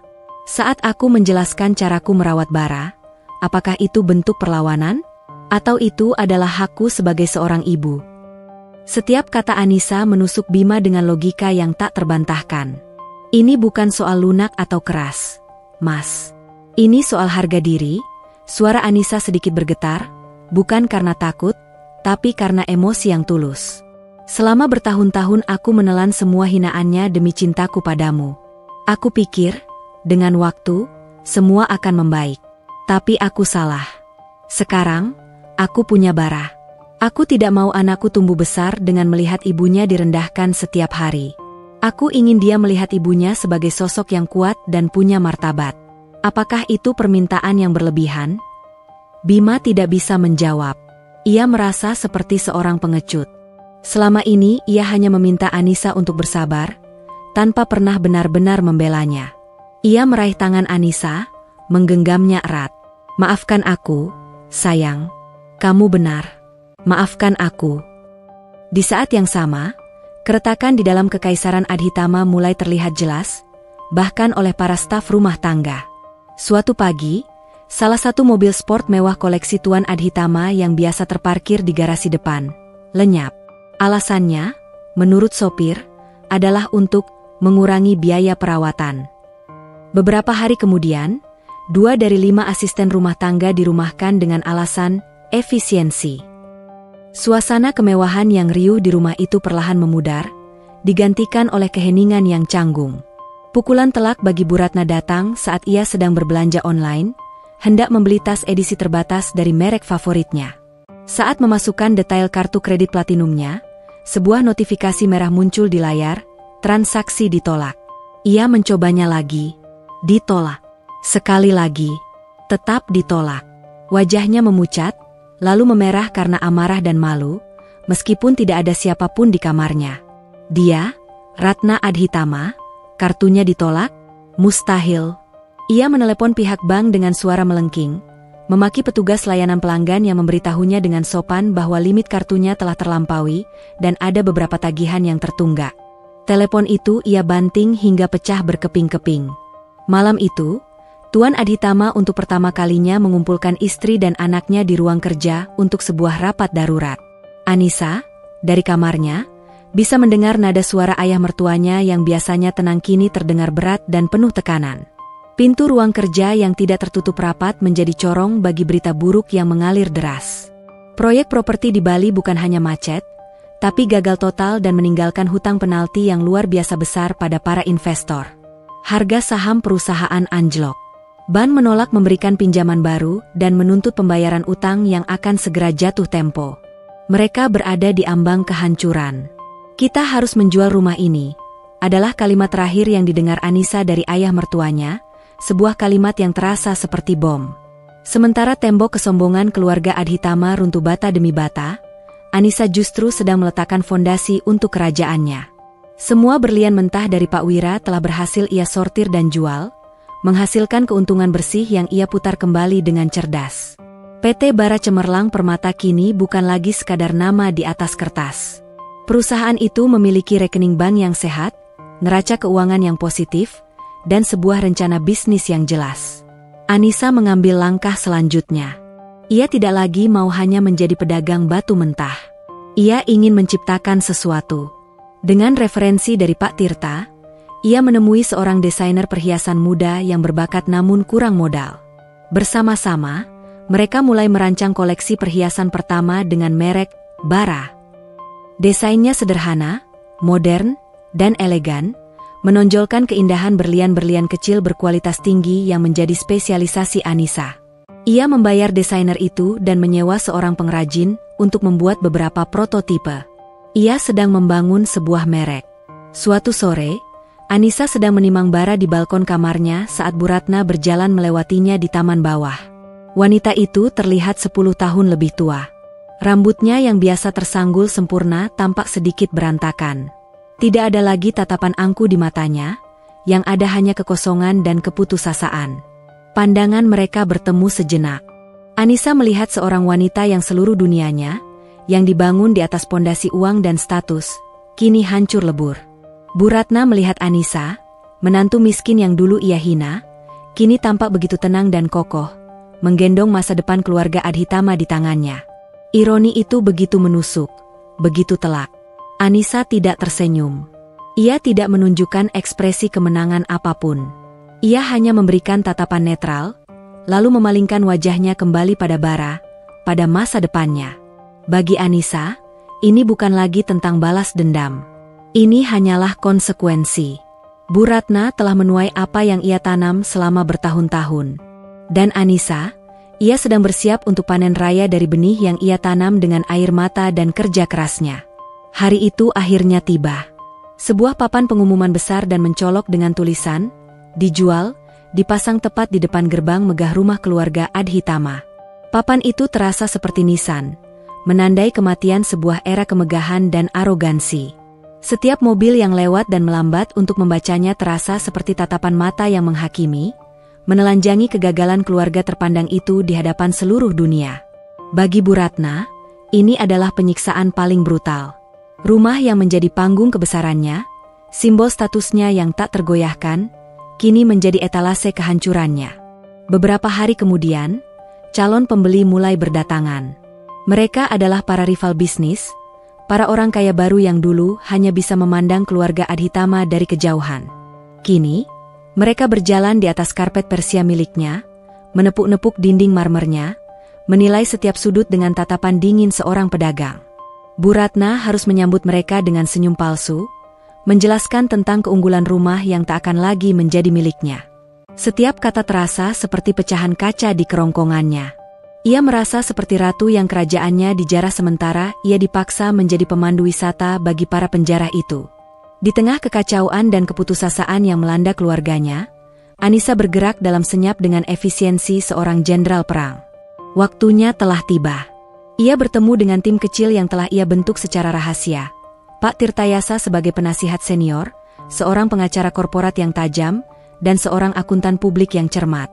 Atas sarannya, Anissa mulai melikuidasi sebagian besar persediaan berliannya yang telah disortir, mengubahnya menjadi dana tunai dalam jumlah yang sangat besar di rekening PT Bara Cemerlang Permata. Pengacaranya bekerja cepat, menarik data publik perusahaan Adhitama, menganalisis laporan utang mereka, dan memetakan semua aset yang tersisa.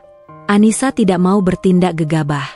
Ia mempelajari setiap detail, setiap angka, hingga ia memahami kondisi keuangan musuh, atau lebih tepatnya, target akuisisinya, lebih baik daripada yang mereka pahami sendiri. Pada saat yang sama, prototipe pertama dari koleksi perhiasan, Bara, telah selesai. Hasilnya luar biasa. Desain yang bersih dan modern itu membuat berlian-berlian pilihan Anissa bersinar maksimal. Itu bukan sekadar perhiasan. Itu adalah visi masa depannya yang kini memiliki wujud fisik. Malam penentuan itu tiba dalam sebuah acara makan malam keluarga. Suasananya begitu kelam hingga suara denting sendok dan garpu pun terdengar memekakan telinga. Para pelayan yang tersisa bergerak tanpa suara, seolah takut mengganggu duka yang menggantung di udara. Tuan Adhitama, yang tampak menua dalam semalam, akhirnya meletakkan alat makannya. Tawaran yang masuk untuk rumah ini, mulainya dengan suara serak, jauh di bawah harga pasar. Mereka tahu kita terdesak. Ia berhenti sejenak, menatap istri dan anaknya dengan pandangan kalah. Kalaupun kita terima tawaran tertinggi, itu hanya cukup untuk menutupi utang kita pada bank. Sisanya tidak akan cukup untuk apa-apa. Kita harus pindah ke apartemen sewaan yang kecil. Perusahaan sudah tidak bisa diselamatkan. Itulah vonisnya. Akhir dari segalanya. Bima menundukkan kepalanya dalam-dalam, bahunya bergetar menahan tangis seorang pria yang telah kehilangan segalanya. Bu Ratna hanya diam mematung, air mata mengalir tanpa henti di pipinya yang pucat, kebanggaan terakhirnya telah direnggut habis. Di tengah keheningan yang menyakitkan itu, sebuah suara terdengar. Tenang, jernih, dan penuh kendali. Saya akan membeli rumah ini. Semua mata sontak tertuju pada Anissa. Tuan Adhitama, Bima, dan Bu Ratna menatapnya dengan ekspresi syok yang sama. Mereka pasti salah dengar. Anissa meletakkan serbetnya di meja. Wajahnya tenang, tatapannya tajam. Tapi tawaran saya tidak hanya untuk rumah ini. Ia menarik napas dalam-dalam, lalu mulai menjabarkan proposalnya seperti seorang CEO yang memimpin rapat dewan direksi. Pertama, saya akan membeli rumah ini dengan harga pasar yang wajar, 20% lebih tinggi dari penawaran tertinggi yang sudah ayah terima. Dana itu cukup untuk melunasi seluruh utang di bank dan memberi keluarga ini sisa dana darurat yang layak. Tuan Adhitama dan Bima ternganga. Dari mana ia mendapatkan uang sebanyak itu? Kedua, lanjut Anissa, nadanya semakin tegas. Saya akan menyuntikkan dana segar ke Adhitama Corp untuk restrukturisasi. Jumlah yang cukup untuk membayar vendor, memulai kembali proyek yang tertunda, dan menstabilkan arus kas. Sebagai gantinya, PT Bara Cemerlang Permata akan menjadi pemegang saham mayoritas. Saya akan mengambil alih posisi sebagai direktur utama. Jika tadi mereka terkejut, sekarang mereka benar-benar terperangah. Ketiga, keluarga ini, ayah, ibu, Mas Bima, saya, dan Bara, bisa tetap tinggal di rumah ini. Kalian tidak perlu pindah. Tapi statusnya berubah. Kalian akan tinggal di rumah saya. Anissa menekankan setiap kata.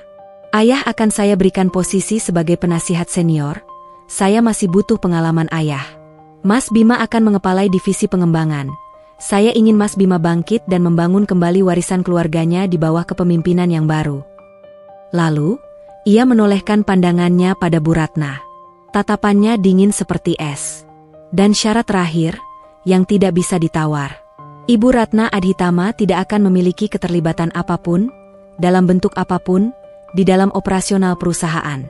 Dan ibu tidak akan memiliki hak suara apapun dalam cara saya membesarkan dan mendidik putra saya, Bara. Semua keputusan terkait anak saya, adalah hak mutlak saya sebagai ibunya.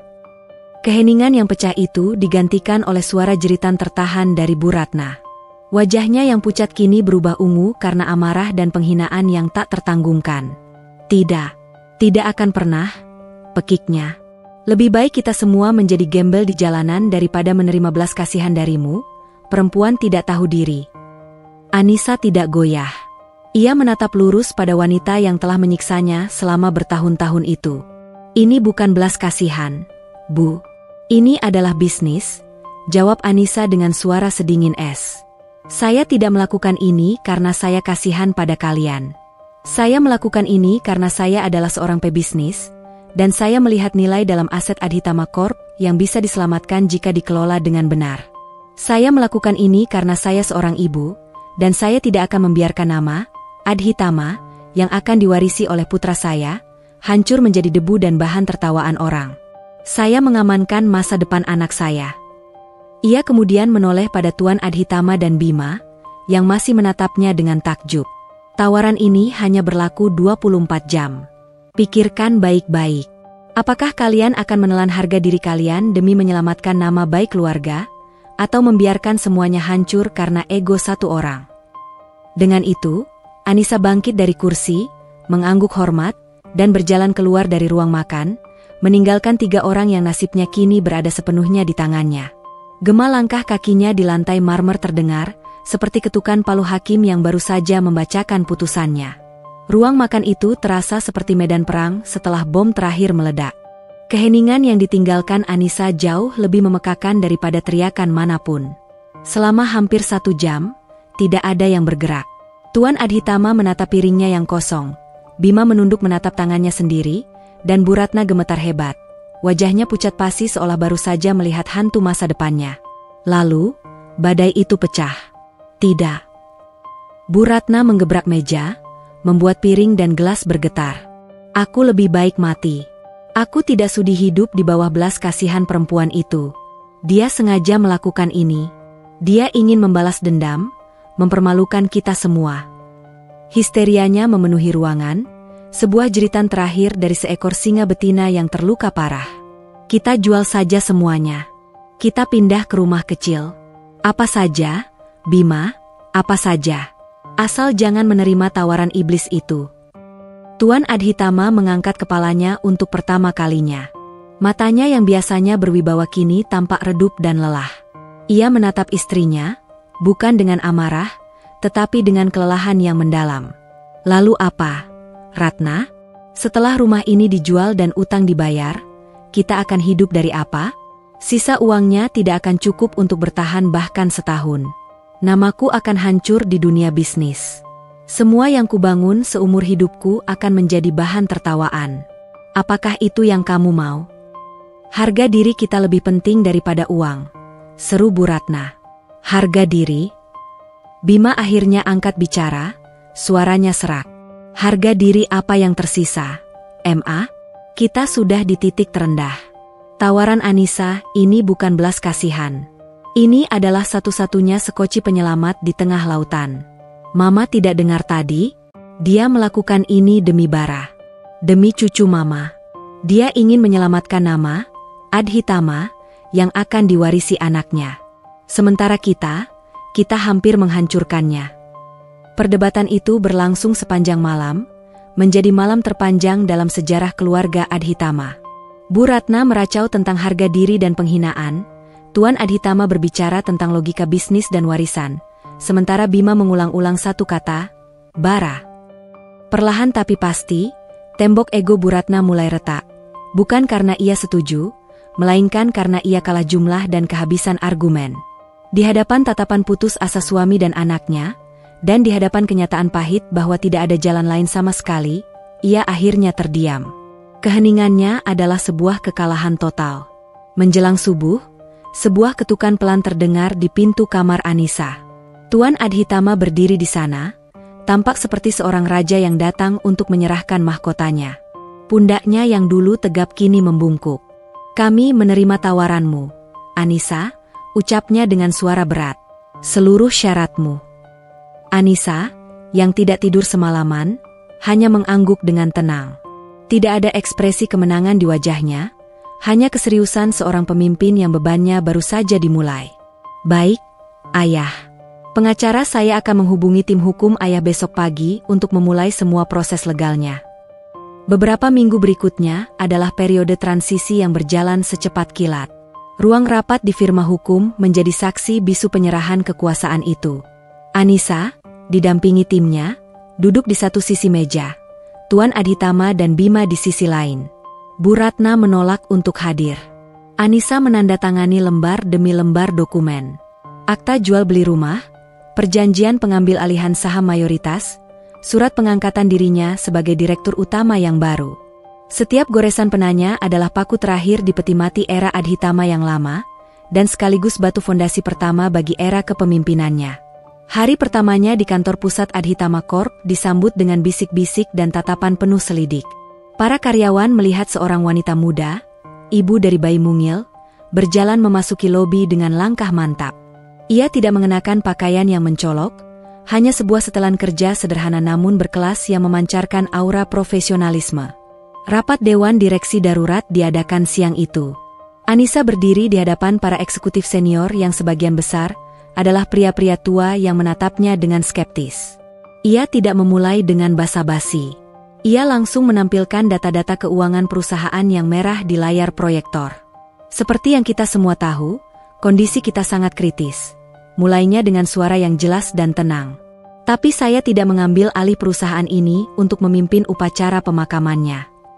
Ia kemudian beralih ke slide berikutnya, menampilkan rencana restrukturisasi yang telah ia susun.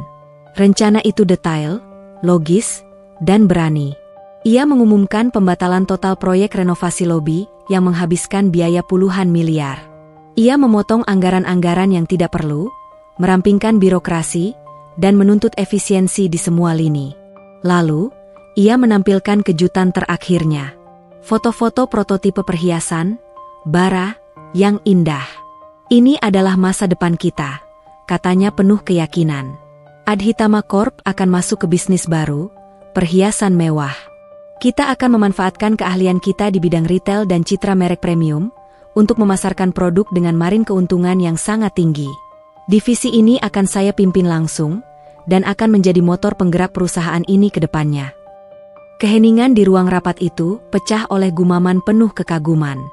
Keraguan di mata para direktur tua itu perlahan berubah menjadi rasa hormat. Mereka sadar, wanita muda di hadapan mereka ini bukan sekadar istri pemilik baru. Ia adalah seorang visioner. Di rumah, perubahan terasa lebih subtil namun tak kalah dahsyat. Anissa kini adalah nyonya rumah yang sesungguhnya. Ia yang mengatur menu mingguan, ia yang menyetujui pengeluaran rumah tangga, ia yang memberi instruksi pada staf. Bu Ratna menjadi tahanan di kamarnya sendiri. Ia hidup dalam kemewahan yang bukan lagi miliknya, sebuah pengingat abadi akan kekalahannya. Para pelayan yang dulu gemetar di hadapannya, kini hanya memberinya anggukan hormat sekilas sebelum bergegas melaksanakan perintah dari Nyonya Anissa. Bima memulai perannya yang baru dengan canggung, namun kekagumannya pada Anissa tumbuh setiap hari. Di kantor, ia melihat istrinya memimpin rapat dengan brilian, bernegosiasi dengan alot, dan memotivasi karyawan dengan cara yang belum pernah ia lihat sebelumnya. Rasa cinta yang dulu ia miliki, kini diperkaya dengan lapisan baru, rasa hormat dan kekaguman yang mendalam.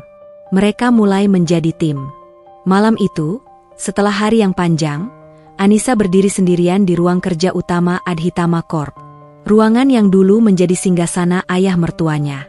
Dari jendela kaca yang besar, ia menatap hamparan lampu kota Jakarta yang berkelip seperti taburan berlian. Ia telah berhasil. Ia telah menaklukkan segalanya. Namun, hatinya tidak dipenuhi euforia balas dendam. Yang ia rasakan adalah sebuah beban tanggung jawab yang maha berat. Mahkota itu kini ada di kepalanya. Dan sekarang, ia harus membuktikan bahwa ia pantas mengenakannya. 3 tahun berlalu.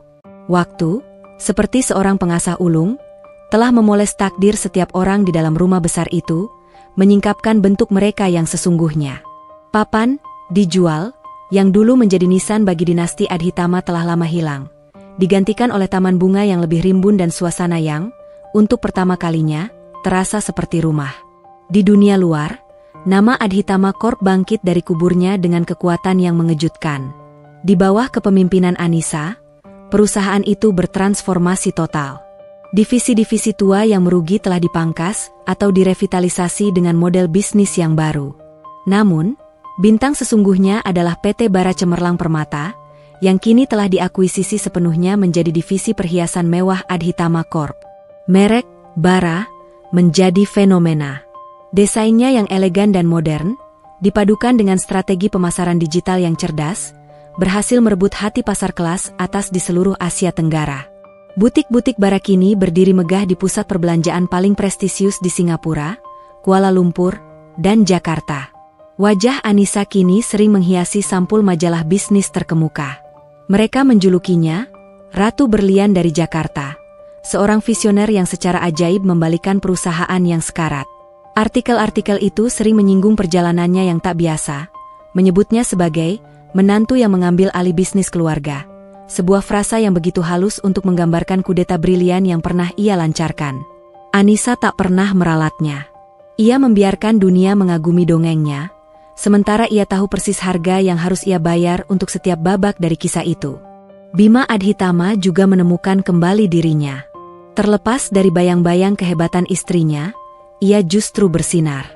Anissa memberinya tanggung jawab penuh atas divisi pengembangan properti, mempercayainya untuk membangun kembali dari awal. Bima, yang kini bebas dari tekanan ekspektasi ayahnya dan manipulasi ibunya, membuktikan bahwa ia adalah seorang pemimpin yang cakap dan inovatif. Mereka menjadi pasangan yang sesungguhnya, berdiskusi tentang strategi bisnis di meja makan dan saling mendukung dalam setiap keputusan. Rasa hormat yang dalam telah menjadi perekat baru dalam pernikahan mereka, membuatnya lebih kuat dari sebelumnya. Tuan Adhitama telah menemukan kedamaian dalam perannya sebagai seorang kakek dan penasihat. Ia dengan tulus mengagumi apa yang telah Anissa capai. Ia melihat menantunya tidak hanya menyelamatkan warisannya, tetapi juga memuliakannya dengan cara yang tidak pernah ia bayangkan. Pagi harinya kini ia habiskan untuk mengajari Bara, yang telah tumbuh menjadi balita yang cerdas dan ceria, cara bermain catur di taman. Satu-satunya yang tersisa dari masa lalu yang kelam adalah keheningan Bu Ratna.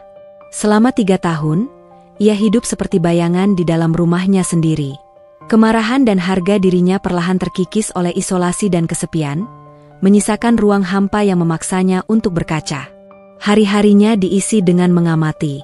Ia melihat bagaimana Anissa memimpin perusahaan dengan brilian, bagaimana Bima menjadi pria yang lebih bahagia dan percaya diri, dan yang paling penting, bagaimana cucunya, Bara, tumbuh dalam limpahan tawa dan kasih sayang di bawah asuhan seorang ibu yang kuat.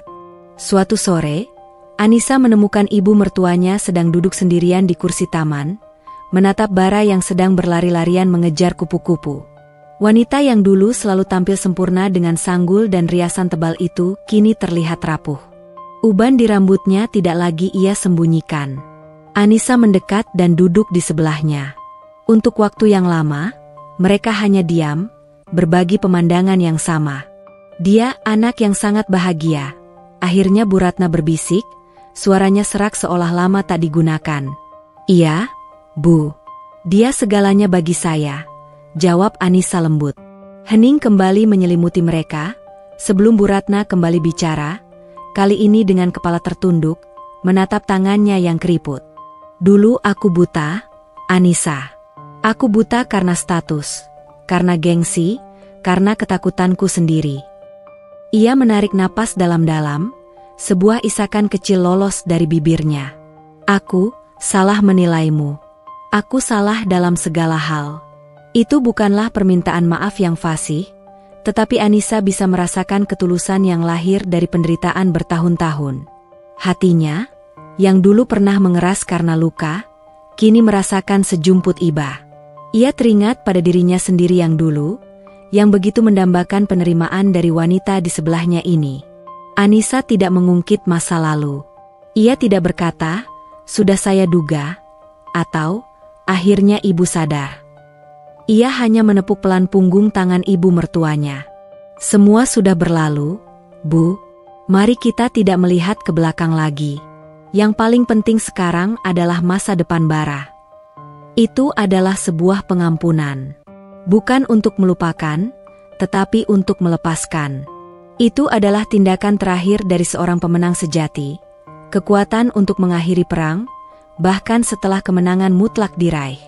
Malam harinya, setelah semua orang tertidur, Anissa masuk ke dalam lemari pakaiannya yang luas. Di sebuah kotak perhiasan tua, ia menyimpan satu benda yang tidak pernah ia pakai. Liontin perak kusam peninggalan ibunya. Ia mengambilnya, merasakan logam dingin itu di telapak tangannya. Benda kecil inilah yang memulai segalanya. Ia berjalan ke jendela kamarnya yang besar, menatap ke bawah ke arah taman yang diterangi cahaya lampu. Ia bisa membayangkan dirinya bertahun-tahun yang lalu, seorang wanita hamil yang putus asa, diperintahkan untuk membersihkan seluruh rumah sebesar ini. Dan kini, ia adalah pemiliknya. Ia telah melewati tekanan yang luar biasa, sama seperti intan mentah yang harus dihimpit di perut bumi. Dan sama seperti intan, ia keluar dari proses itu dengan kilau yang tak terpatahkan. Ia sadar sekarang, berlian-berlian itu bukanlah harta karun yang sesungguhnya. Itu hanyalah alat, sebuah jalan. Harta karunnya yang sejati adalah kebebasan yang ia genggam, rasa hormat yang ia peroleh, keluarga yang ia bangun kembali di atas fondasi yang baru, dan kekuatan tak terbatas yang ia temukan di dalam dirinya. Bara api di dalam hatinya telah menjadi api yang menyala terang, menerangi jalan bagi masa depannya sendiri. Sambil menggenggam erat liontin ibunya, Anissa tersenyum menatap langit malam. Panennya sangat melimpah. Dan ini barulah permulaan. Tamat.